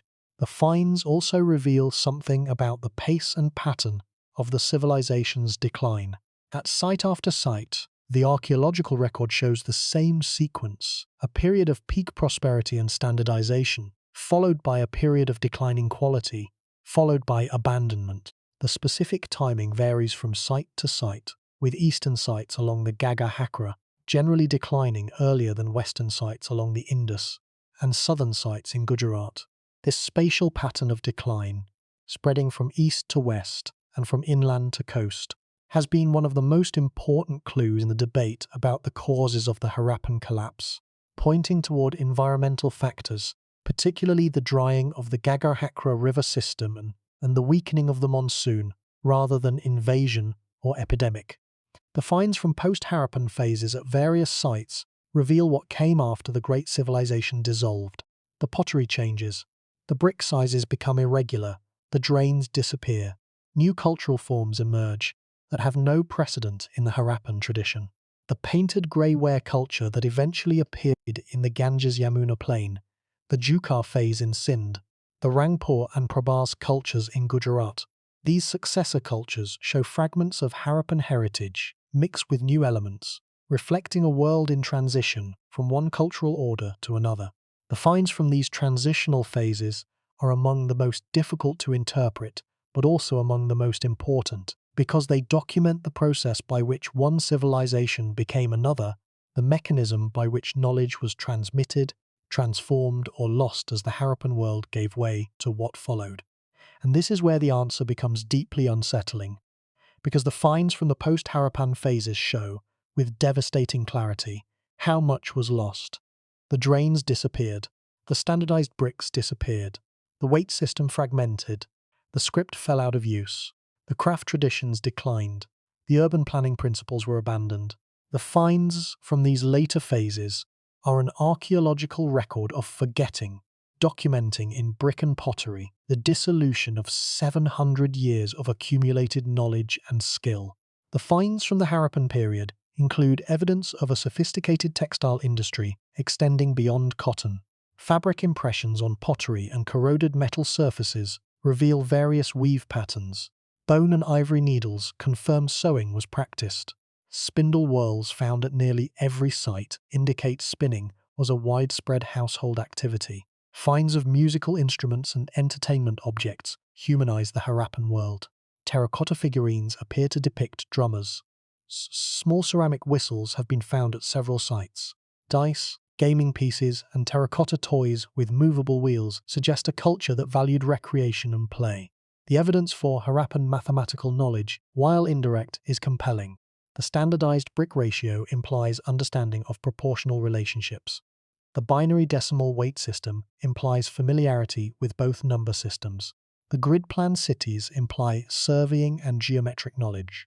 The graded drainage channels imply understanding of hydraulic gradients. We have no mathematical texts, but the products of mathematical thinking, the bricks, weights, streets, and drains, provide powerful indirect evidence of sophisticated practical mathematics. The finds from coastal Gujarat sites, including Lothal, Kuntasi, and Nageshwar, reveal the maritime dimension. These settlements engaged in fishing, salt production, shell working, and overseas trade. Boat-shaped terracotta objects may represent vessel models. If the Lothal dockyard interpretation is correct, the Harappan maritime capability included port engineering knowledge requiring understanding of tides, currents, and vessel management. The finds from the Harappan period at the site of Banawali in Haryana revealed a settlement that appeared to undergo deliberate restructuring during the transition from the early to the mature Harappan period, with an earlier settlement of irregular layout being replaced by a more organized, grid-planned town. This transition, visible in the material record as a change in construction techniques, brick sizes, and settlement organization, provides important evidence for the process by which the Harappan standardization was implemented. The finds suggest that standardization was not always present from a settlement's founding, but was sometimes imposed or adopted during the mature Harappan period, replacing earlier, more varied traditions with the uniform practices that defined the civilization at its peak. The finds from the site of Surkotada in Gujarat included what its excavator, Jagat Pati Joshi, identified as horse bones, a claim that generated intense scholarly debate, because the horse is generally considered to have been introduced to South Asia by Indo-Aryan migrants after the Harappan period. Subsequent reanalysis of the bones by specialists has produced conflicting conclusions, with some identifying them as horse and others as onager or half-ass. The debate about horse bones at Surkotada illustrates the intensity of the disputes that surround Harappan finds, disputes that are driven not only by scientific disagreement, but by the political and cultural implications of different interpretations for modern South Asian identity. The finds from Nausharo, a site near Mehrgarh in Balochistan excavated by Jean-François Jarige, provided important evidence for the continuity between pre-Harappan and Harappan traditions in the western borderlands of the civilization. The pottery sequence at Nausharo shows a gradual transition from local Balochi traditions to the standardized Harappan ceramic repertoire, demonstrating that the adoption of Harappan cultural practices was not instantaneous, but occurred over several generations through a process of gradual assimilation. The finds also show that local traditions persisted alongside Harappan conventions, reinforcing the picture of unity and diversity that characterizes the civilization as a whole. The recent application of satellite imagery and geographic information systems to the study of Harappan settlement patterns has produced a new category of evidence that is transforming the field. By mapping the locations of known sites against environmental data, including ancient river courses, soil types, rainfall patterns, and elevation, researchers can identify the environmental factors that influenced settlement decisions and can predict where undiscovered sites are most likely to be found. This approach has led to the identification of numerous previously unknown sites, expanding the known extent of the civilization and refining our understanding of its relationship to the landscape. The finds from Harappan sites in the border regions of the civilization, the frontier zones where Harappan cultural practices graded into those of neighboring traditions, are particularly important for understanding how the civilization interacted with its neighbors. At sites in Balochistan, the finds show a mixture of Harappan and local ceramic traditions, suggesting trade and cultural exchange across the civilization's western frontier. At sites in the upper Ganges-Yamuna plain, the finds show the easternmost extension of Harappan cultural influence, with Harappan pottery and other artifacts appearing alongside local traditions in a pattern that suggests gradual cultural diffusion rather than military expansion. These frontier finds complicate the picture of the civilization as a sharply bounded entity and suggest instead a gradient of cultural influence, strongest at the core and fading gradually toward the periphery. The standardized bricks and weights, the defining features of the mature Harappan period, are found consistently at core sites, but become less uniform and less frequent at peripheral sites, where local traditions exert a stronger influence. This pattern is consistent with a model of cultural influence spreading through trade and social interaction rather than through political conquest, and it provides additional evidence for the decentralized cooperative character of Harappan civilization. The deeper truth about what archaeologists found at the Indus Valley sites is not about any individual object or any individual site. It is about the pattern that emerges when all the finds are considered together, a pattern that reveals a civilization radically different from anything the ancient world is supposed to have produced. The pattern is this. The Harappan civilization was a complex, urbanized society that achieved extraordinary levels of standardization, civic planning, and material sophistication. It did so across an area larger than ancient Egypt and Mesopotamia combined, and it did so, as far as the finds can tell us, without the hierarchical power structures that every theory of state formation considers essential. No palaces, no royal tombs, no monumental temples, no military imagery, no warrior class, no god kings. The finds do not support the model of centralized hierarchical governance that we use to explain every other early civilization.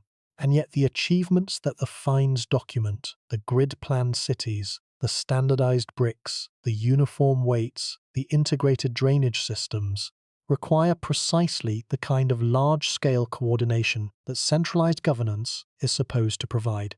Let that sink in.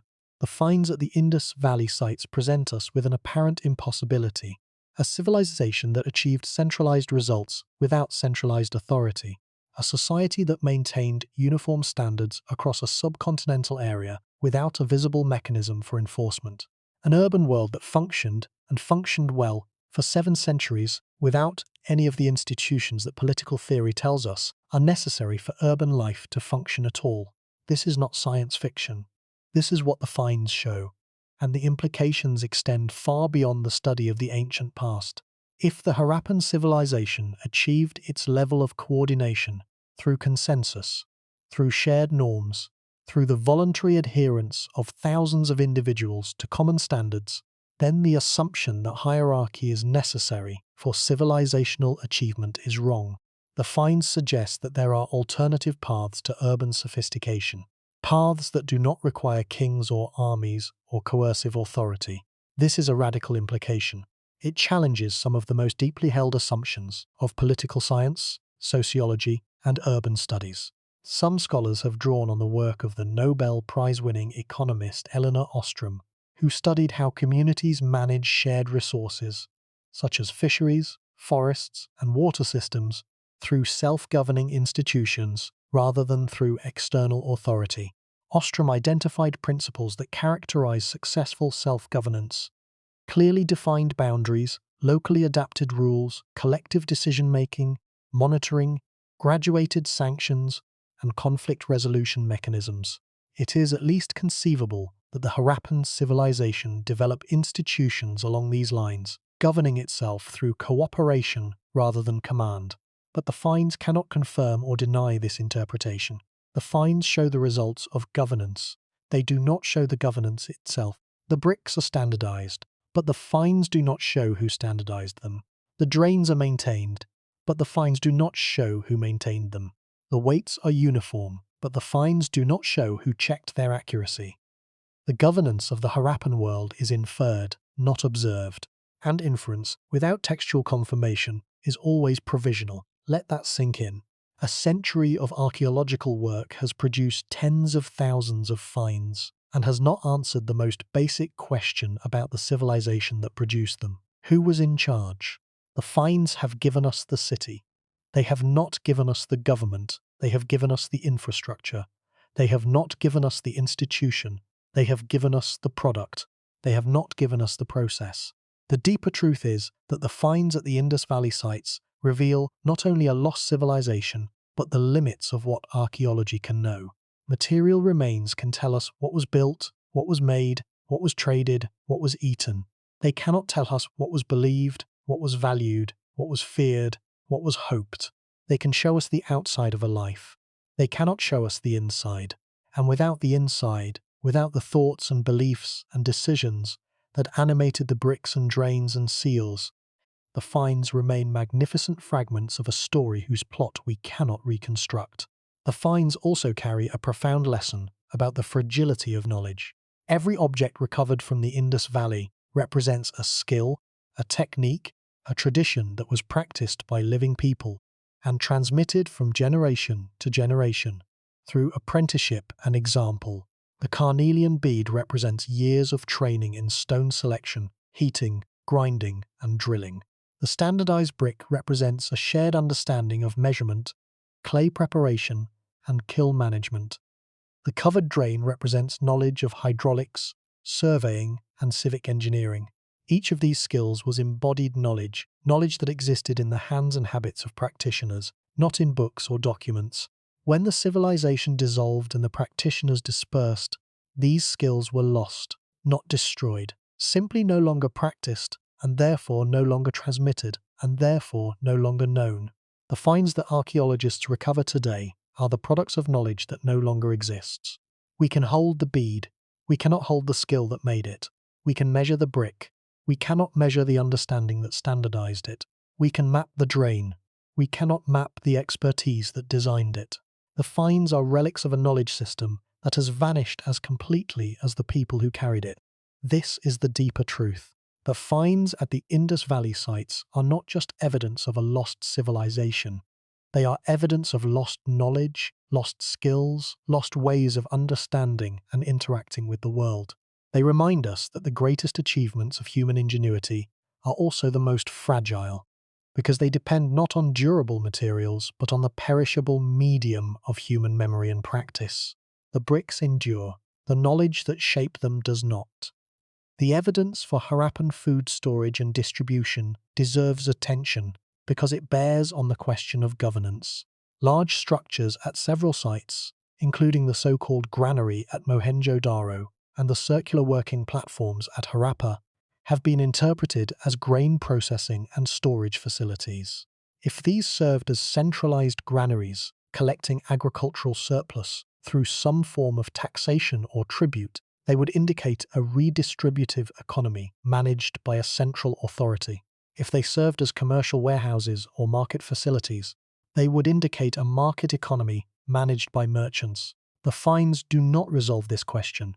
The buildings exist. Their contents, if they ever contained grain, have not survived. Their administrative records, if any existed, have not been found. The cemetery R37 at Harappa, one of the most extensively studied burial grounds in the Harappan world, has produced finds that illuminate both the similarities and differences in social status among the Harappan population. While no burials approach the extreme wealth of Mesopotamian royal tombs, there is measurable variation in the number and quality of grave goods. Some burials contain several ceramic vessels, shell bangles, semi-precious stone beads, and copper ornaments. Others contain only a single vessel or nothing at all. This variation confirms that the Harappan society was not perfectly egalitarian, that differences in wealth and status existed, but the range of variation is narrow compared to what is found in contemporary civilizations, suggesting that the extremes of wealth and poverty that characterized Egypt and Mesopotamia were less pronounced in the Harappan world.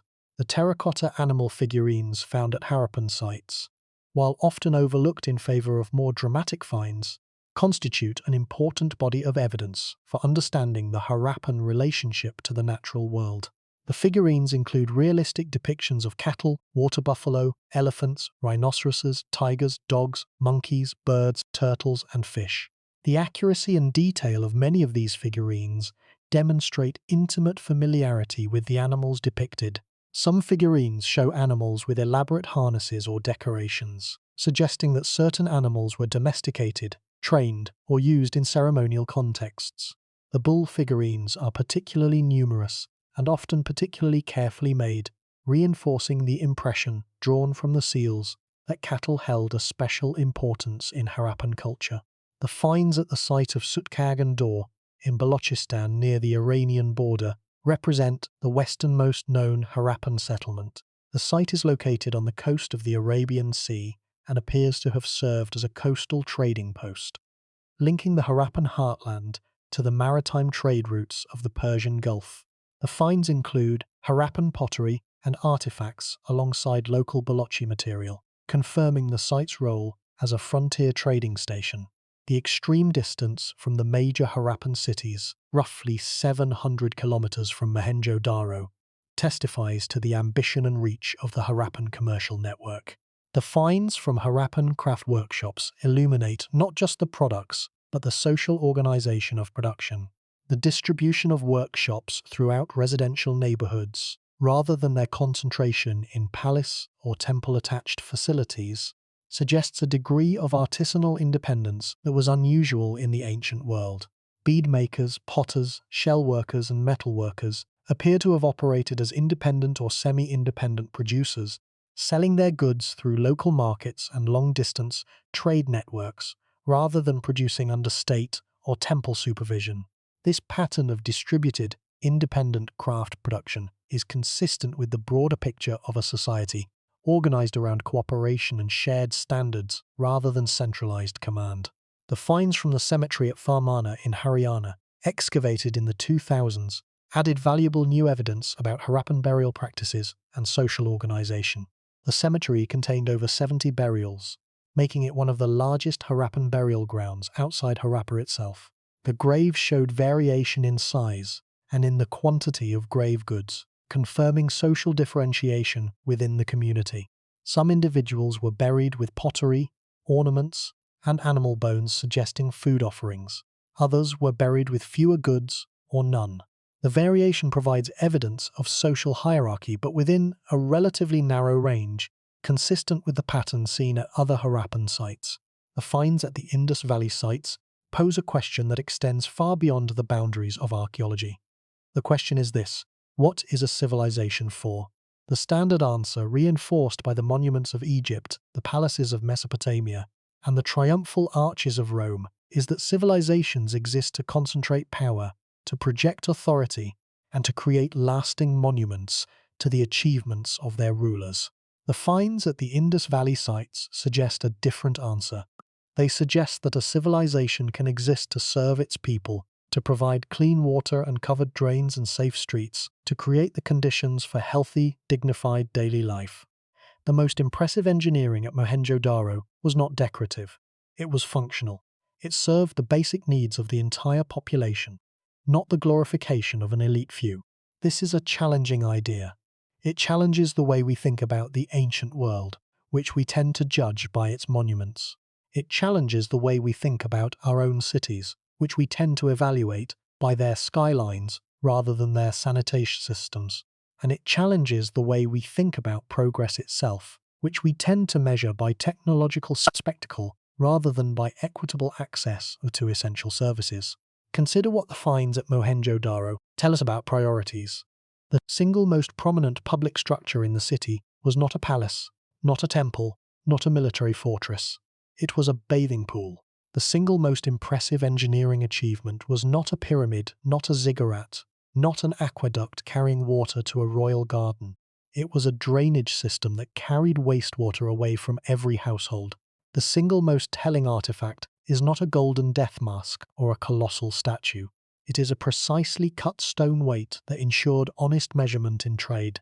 These priorities, bathing, sanitation, fair commerce, are not the priorities of a society organized around power and display.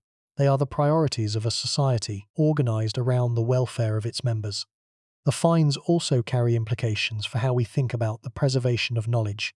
The Harappan civilization created extraordinary knowledge, engineering knowledge, craft knowledge, agricultural knowledge, commercial knowledge. This knowledge was embodied in practitioners, maintained by institutions, and transmitted through apprenticeship. When the civilization dissolved, the knowledge dissolved with it. Not because anyone destroyed it, not because a conqueror burned the libraries, simply because the conditions that sustained it, the communities, the institutions, the markets, the cities, no longer existed. Knowledge that is not practiced is knowledge that dies, and once dead, it cannot easily be resurrected. This has implications for our own time. We live in an age of unprecedented information storage. We digitize, we archive, we back up, we preserve. We assume our knowledge is safe because it is recorded. But the Harappan lesson suggests that recording is not enough. Knowledge survives only when it is practiced, when there are communities of practitioners who maintain it, transmit it, and apply it. When those communities dissolve, the knowledge they carry dissolves with them, regardless of whether it has been written down. The gap between recorded knowledge and practiced knowledge is the gap in which civilizational knowledge is lost. The Harappans fell through that gap. We may not be immune. The finds at the Indus Valley sites also invite reflection on the nature of forgetting. The Harappan civilization was not merely destroyed, it was forgotten. For nearly 4,000 years, one of the three largest civilizations of the ancient Bronze Age world was completely unknown to the rest of humanity. No text preserved its name. No tradition honored its memory. No neighboring culture recorded its existence. The forgetting was total. How many other civilizations have been forgotten in the same way? How many great achievements of the human past lie buried beneath deserts, beneath jungles, beneath the foundations of modern cities, unknown and unremembered? The Harappan case is a reminder that the human past is incompletely known. The civilizations we study are the civilizations that happen to leave durable traces. The civilizations that built in wood, that wrote on bark, that recorded their histories in oral traditions that eventually fell silent. Those civilizations may have existed and vanished without leaving any recoverable trace. The finds at the Indus Valley sites were recovered only because the Harappans built in brick, and because those bricks happened to be buried and preserved. If they had built in wood, we would know nothing. The entire civilization would have been as if it had never existed. This thought should give us pause. It should make us humble about what we think we know of the human past. It should make us grateful for what has been preserved. And it should make us vigilant about what we are at risk of losing in our own time, because the forces that erased the Harappan civilization from human memory, the dissolution of communities, the abandonment of practices, the failure to transmit knowledge, are forces that operate in every age, including our own. The finds at the Indus Valley sites also reveal something important about the nature of standardization itself.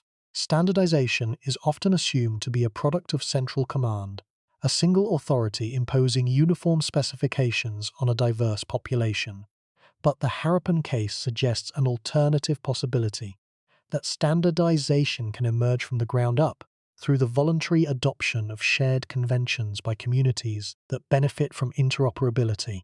If a brickmaker in Lothal uses the same dimensions as a brickmaker in Harappa, both benefit because their products can be used in any construction project across the civilization.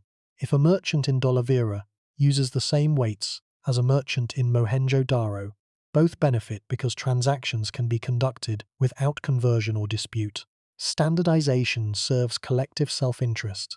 It does not necessarily require coercion.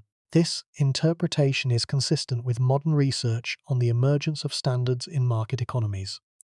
Many of the standards that govern our daily lives, from the dimensions of shipping containers to the protocols of the internet, emerged not through government decree, but through the voluntary convergence of competing actors towards shared conventions that served their mutual interests.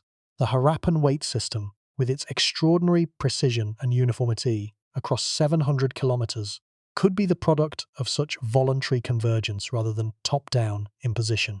Merchants who used non-standard weights would have been at a disadvantage in trade, unable to participate in the civilization-wide commercial network that generated wealth and access to distant goods. The pressure to conform would have been economic rather than political, driven by self-interest rather than command. If this model is correct, then the dissolution of the Harappan standards during the period of decline takes on a different meaning. The standards did not dissolve because a king lost his power to enforce them. They dissolved because the trade networks that made them valuable ceased to function. When long-distance trade declined, the incentive to maintain interoperable weights disappeared. When urban construction declined, the incentive to maintain standardized bricks disappeared. The standards survived only as long as the economic relationships that gave them their value survived. When those relationships collapsed under environmental pressure, the standards collapsed with them. The finds at the Indus Valley sites also invite us to reconsider the meaning of progress. We tend to measure progress in terms of technological capability: faster computers, taller buildings, more powerful weapons. But the Harappan finds suggest a different metric. By the measure of equitable access to sanitation, Mohenjo-Daro outperformed London well into the 19th century. By the measure of standardized fair trade, the Harappan weight system achieved a level of consistency that modern regulatory agencies still struggle to match across international borders. By the measure of urban planning as a tool for public welfare rather than private profit, the Harappan cities represent an ideal that many modern cities have not achieved. This does not mean the Harappan world was a utopia. Life was hard. Lifespans were short by modern standards. Disease, injury, and malnutrition were constant threats. The skeletal remains found at Harappan sites show evidence of arthritis, dental disease, anemia, and the physical wear associated with manual labor. The civilization was not paradise, but it was, in certain specific and measurable ways, more advanced than modern societies in the distribution of basic services to its population. The finds force us to acknowledge that progress is not a single dimension, but a multi-dimensional phenomenon, and that ancient societies may have excelled in dimensions that we have neglected. There is also the question of what the finds tell us about the possibility of peaceful complex society. The near-total absence of military imagery, weapons hoards, and fortifications designed against human attack suggests, though it does not prove, that the Harappan civilization maintained its coherence through means other than military force. If this interpretation is correct, it challenges the assumption, deeply embedded in Western political theory since at least Hobbes, that complex societies require the threat of organized violence to maintain order. The Harappan finds suggest that order can be maintained through consensus, through shared norms, through the mutual benefits of cooperation, without the apparatus of coercion. This is an extraordinary claim, and the finds do not conclusively support it, but they do not refute it either. The evidence, taken at face value, points toward a society that achieved and maintained remarkable order through non-coercive means. Whether this interpretation survives future excavation and analysis remains to be seen. The preservation crisis at Mohenjo-Daro adds urgency to these reflections. The site has been designated a UNESCO World Heritage Property since 1980, but the designation has not halted its deterioration. Rising groundwater, caused by modern irrigation practices in the surrounding agricultural land, is carrying dissolved salt into the ancient brickwork. As the salt crystallizes on the brick surfaces, it cracks and crumbles the material from within. The process is accelerating. Some conservators estimate that without drastic intervention, significant portions of the exposed ruins may be destroyed within a few decades. The irony is painful. The Harappan builders mastered the management of water with a sophistication that the modern world has not matched. Their drainage system channeled wastewater away from living spaces through sealed, covered conduits. And now, 4,500 years later, water is destroying what they built. The engineering genius of the Harappan builders has been turned against their own creation by the careless management of water in the modern era. The civilization that was undone by environmental change is now being physically destroyed by environmental change of a different kind, this time caused not by shifting monsoons, but by the unintended consequences of modern agriculture. The finds that remain at Mohenjo-Daro, those that have not yet been excavated, are at risk. The lowest levels of the site, which contain the earliest and potentially most revealing deposits, are permanently waterlogged. They cannot be excavated using conventional techniques. They may contain evidence that could answer fundamental questions about the civilization's origins, its governance, and its decline. But that evidence is beyond our reach, trapped in saturated soil that modern archaeology cannot access without destroying what it seeks to preserve. The unexcavated portions of Mohenjo-Daro are a time capsule that we cannot open, a library that we cannot read, an archive that we cannot access. The finds also raise questions about the very nature of archaeological knowledge. Every find is simultaneously a revelation and a limitation. A seal reveals an image but conceals its meaning. A brick reveals a ratio but conceals the decision that established it. A drain reveals an engineering solution but conceals the institution that maintained it. The finds are evidence. They are not explanation. They are data. They are not understanding. The gap between what we find and what we understand is the space in which interpretation lives, and in the case of the Harappan civilization, that space is vast. The ongoing discovery of new sites continues to reshape the map of the Harappan world. Each new site adds another data point, another piece of the puzzle, another set of finds that must be integrated into the evolving picture. The civilization grows larger and more complex with each passing decade of research. The total number of known sites has increased from a handful in the 1920s to over 1,400 today, and new sites are identified every year through systematic survey, satellite imagery, and accidental discovery during construction and agricultural activity. The Harappan world that archaeologists study today is incomparably richer and more detailed than the one Marshall and his colleagues first revealed a century ago, and yet the fundamental mystery persists. The civilization is larger than we thought.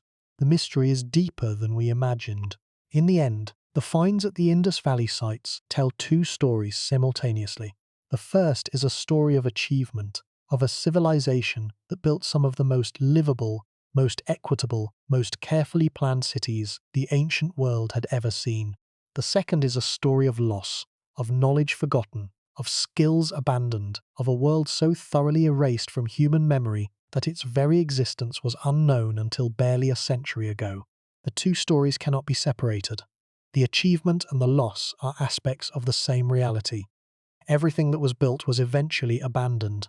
Everything that was known was eventually forgotten. Everything that was achieved was eventually lost. The finds that archaeologists recover from the dust of the Indus Plain are fragments of both stories, evidence of what was accomplished and reminders of what was sacrificed when the accomplishment could no longer be sustained. The dancing girl stands in her pose of quiet confidence, her bangles catching the light in museum cases in New Delhi. She has stood that way for 4,500 years. She has outlived the city that produced her, the civilization that valued her, the culture that understood what she meant. She stands now as a stranger, beautiful but unexplained, a work of art from a world that can no longer tell us what art was for. The seals lie in their display cases, their animals carved with a skill and a sensitivity that speaks of intimate familiarity with the natural world. The unicorn, the humped bull, the elephant, the rhinoceros. Each animal was chosen for a reason. Each was associated with a meaning. Those reasons and those meanings are lost. As surely as the people who carved the seals are lost, as surely as the language in which they discussed their work is lost. The great bath sits open to the sky at Mohenjo-Daro, its bitumen seal cracked and peeling after 4.5 millennia of exposure. It holds no water now. The drains that once carried wastewater beneath clean streets are choked with salt and debris. The wells that once provided fresh water to every neighborhood stand empty, their cylindrical shafts descending into darkness. The city that was the most carefully planned settlement of the ancient world is being slowly destroyed by rising groundwater and crystallizing salt, its bricks dissolving under the same forces of water and chemistry that its builders had mastered so completely. Every brick in the ruins of Mohenjo-Daro was made by human hands. Every drain was dug by someone who believed the work mattered. Every bead was shaped by fingers that belonged to a person with a name, a family, a story. All of those names are gone. All of those stories are gone. All of the knowledge that built this extraordinary city is gone, vanished into the silence that consumes everything that is not deliberately, continuously, stubbornly remembered. The finds at the Indus Valley sites have told us much. They have told us that the ancient world was more complex, more creative, and more diverse than we had imagined. They have told us that urban sophistication is not the exclusive property of hierarchical, militaristic states. They have told us that public welfare, equitable infrastructure, and civic planning are not modern inventions but ancient practices, achieved by a Bronze Age people using nothing more than fired brick, clay pipe, and a commitment to the well-being of their community. But the finds have not told us everything. They have not told us who these people were. They have not told us what they called themselves. They have not told us what they believed, what they valued, what they feared, what they hoped. They have not told us why they left. They have given us the skeleton of a civilization and asked us to imagine the flesh.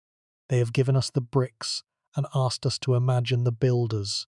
They have given us the silence and asked us to imagine the voice. The wind moves across the ruins of Mohenjo-daro. It carries dust from bricks that were standardized 5,000 years ago to a ratio of 4 to 2 to 1, a ratio that was maintained across an area larger than any modern European country. That dust settles on fields and roads and riverbanks, becoming part of the landscape, becoming invisible, becoming nothing more than soil. And somewhere beneath the earth, beneath the salt and the sediment and the weight of 40 centuries of silence, the remains of a civilization endure, waiting, as they have waited for 4,000 years, for someone to find the key that will unlock their story and give voice, at last, to the people who built in silence and departed without a word. The finds at the Indus Valley sites have been accumulating for over a century now. They fill museums in Karachi, Lahore, New Delhi, London, and dozens of other cities. They occupy the pages of thousands of scholarly publications. They have inspired generations of archaeologists, historians, linguists, and artists. And yet, for all that has been found, the essential mystery remains. Who were these people? What did they believe? How did they govern themselves? Why did they leave? The silence that surrounds these questions is not empty. It is charged. It is the silence of a story untold, of a voice unheard, of a civilization that existed in full complexity and richness for 700 years and then departed, leaving behind only the physical traces of its existence and the unanswerable questions that those traces provoke. The finds have given us the artifacts. They have not given us the answers. They have given us the city. They have not given us the citizens. They have given us the bricks and the bones and the beads and the seals. They have not given us the people who made them, who used them, who valued them, who eventually abandoned them to the dust and the silence and the slow forgetting that consumes all things. The story of what archaeologists found at the Indus Valley sites is not finished. New sites are being discovered every year. New techniques, including remote sensing, ground-penetrating radar, ancient DNA analysis, and isotope chemistry, are providing information that earlier generations of archaeologists could not have imagined. The development of LiDAR technology, which can penetrate vegetation cover to reveal hidden structures, may one day be applied to regions where Harappan sites lie buried beneath agricultural fields or sand dunes. The ongoing revolution in ancient DNA studies may eventually provide the genetic evidence needed to trace the movements and relationships of Harappan populations with unprecedented precision, and there remains the possibility, however remote, that the Indus script will one day be deciphered. Every few years, a new approach is proposed, drawing on advances in computational linguistics, artificial intelligence, or comparative philology.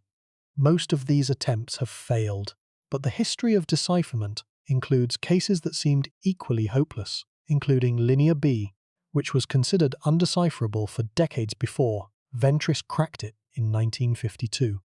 A breakthrough in Indus script decipherment would transform our understanding of the civilization overnight, opening a window into the thoughts, beliefs, and social arrangements that the material finds can only hint at. Until that day comes, if it ever does, the finds remain our primary source of knowledge about one of the most remarkable civilizations in human history. They are incomplete. They are frustrating. They raise more questions than they answer. But they are also magnificent. They are evidence of human ingenuity, human cooperation, and human creativity, on a scale that challenges our assumptions about what ancient peoples were capable of. They are a reminder that the past is not a simpler version of the present, but a different world entirely, governed by different priorities and organized by different principles. And they are a warning that even the most extraordinary achievements can be lost if the conditions that sustain them change. The finds force us to confront an uncomfortable truth about achievement and memory. The Harappan civilization was forgotten not because it was destroyed, but because it was neglected. The communities carrying its memory dispersed, and the practices sustaining its identity ceased. Forgetting was not destruction, but non-transmission, the passive extinction of knowledge that occurs when no one actively maintains it. We tend to think of forgetting as anomalous. The Harappan case shows it is the default state. Memory requires effort, knowledge requires maintenance. Without active preservation, the past simply disappears. The Harappan case also demonstrates multiple valid models of civilized life. The Egyptian model centers on divine kingship and monumental display. The Mesopotamian model centers on competing city-states and martial glory.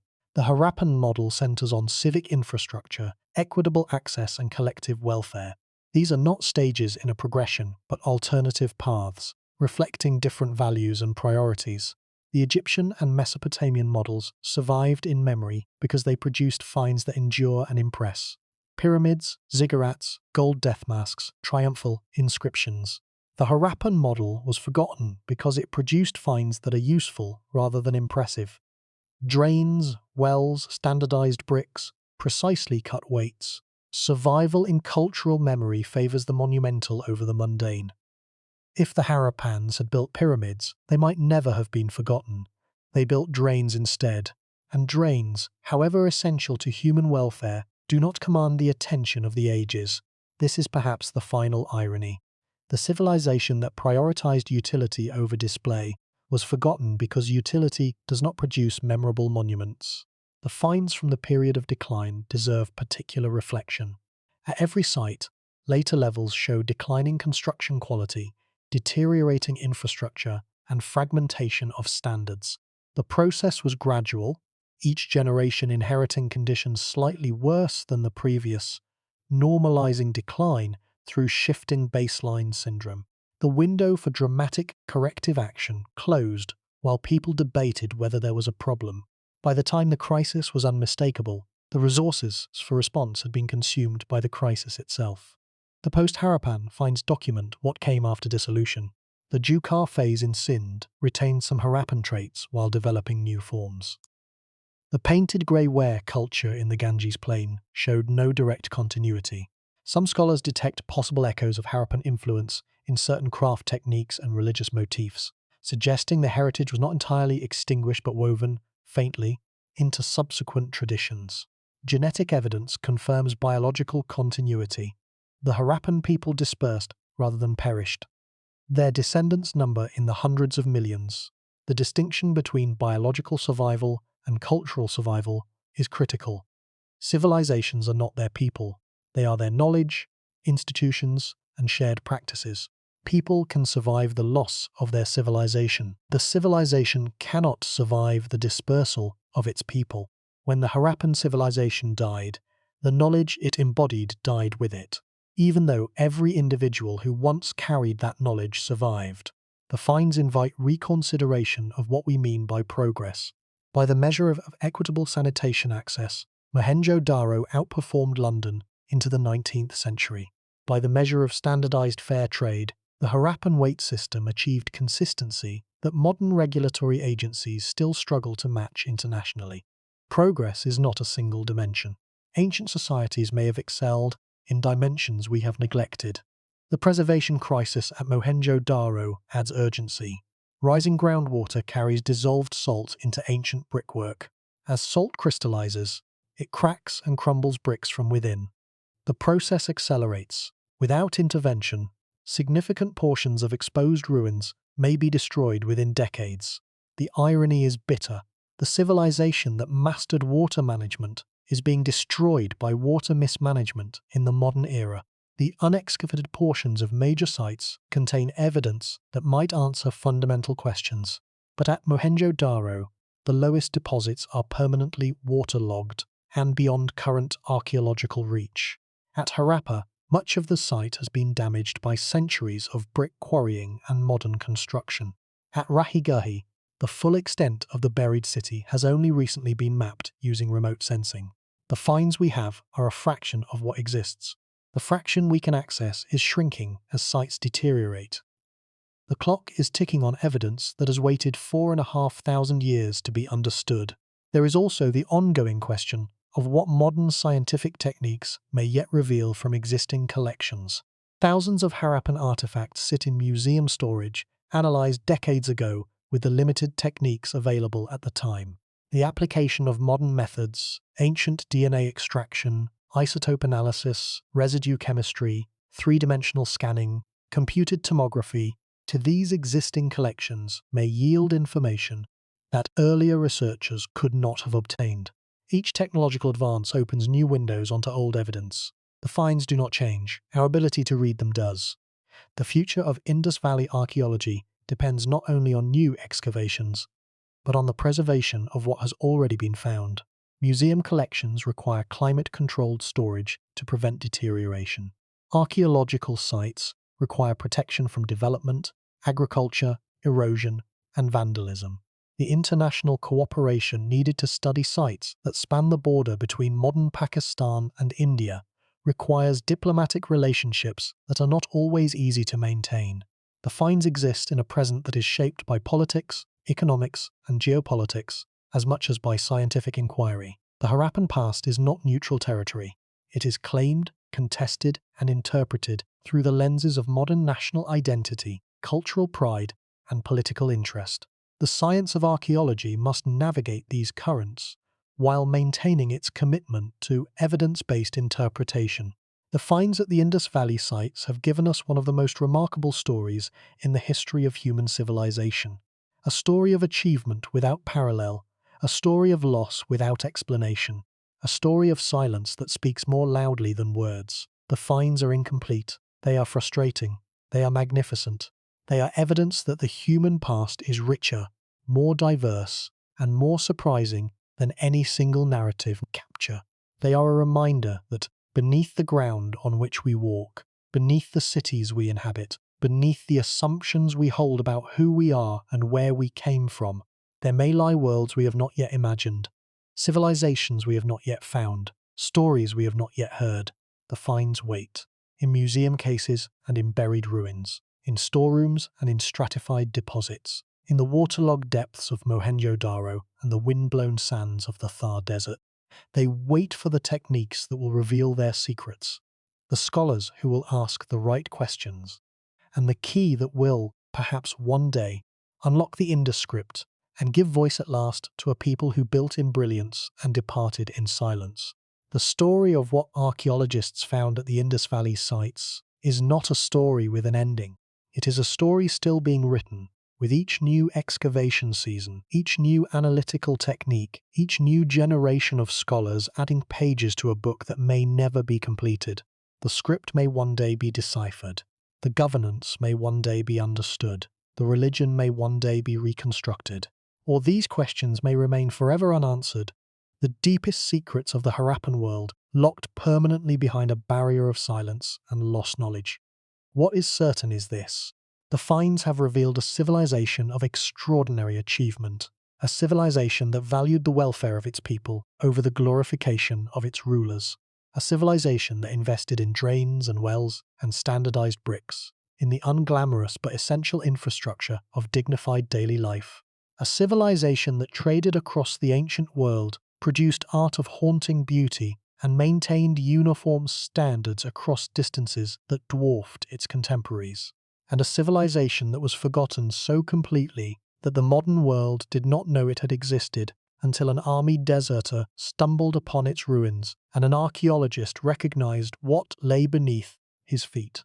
The finds will continue to accumulate, the questions will continue to multiply, and the silence of the Indus script will continue to deepen.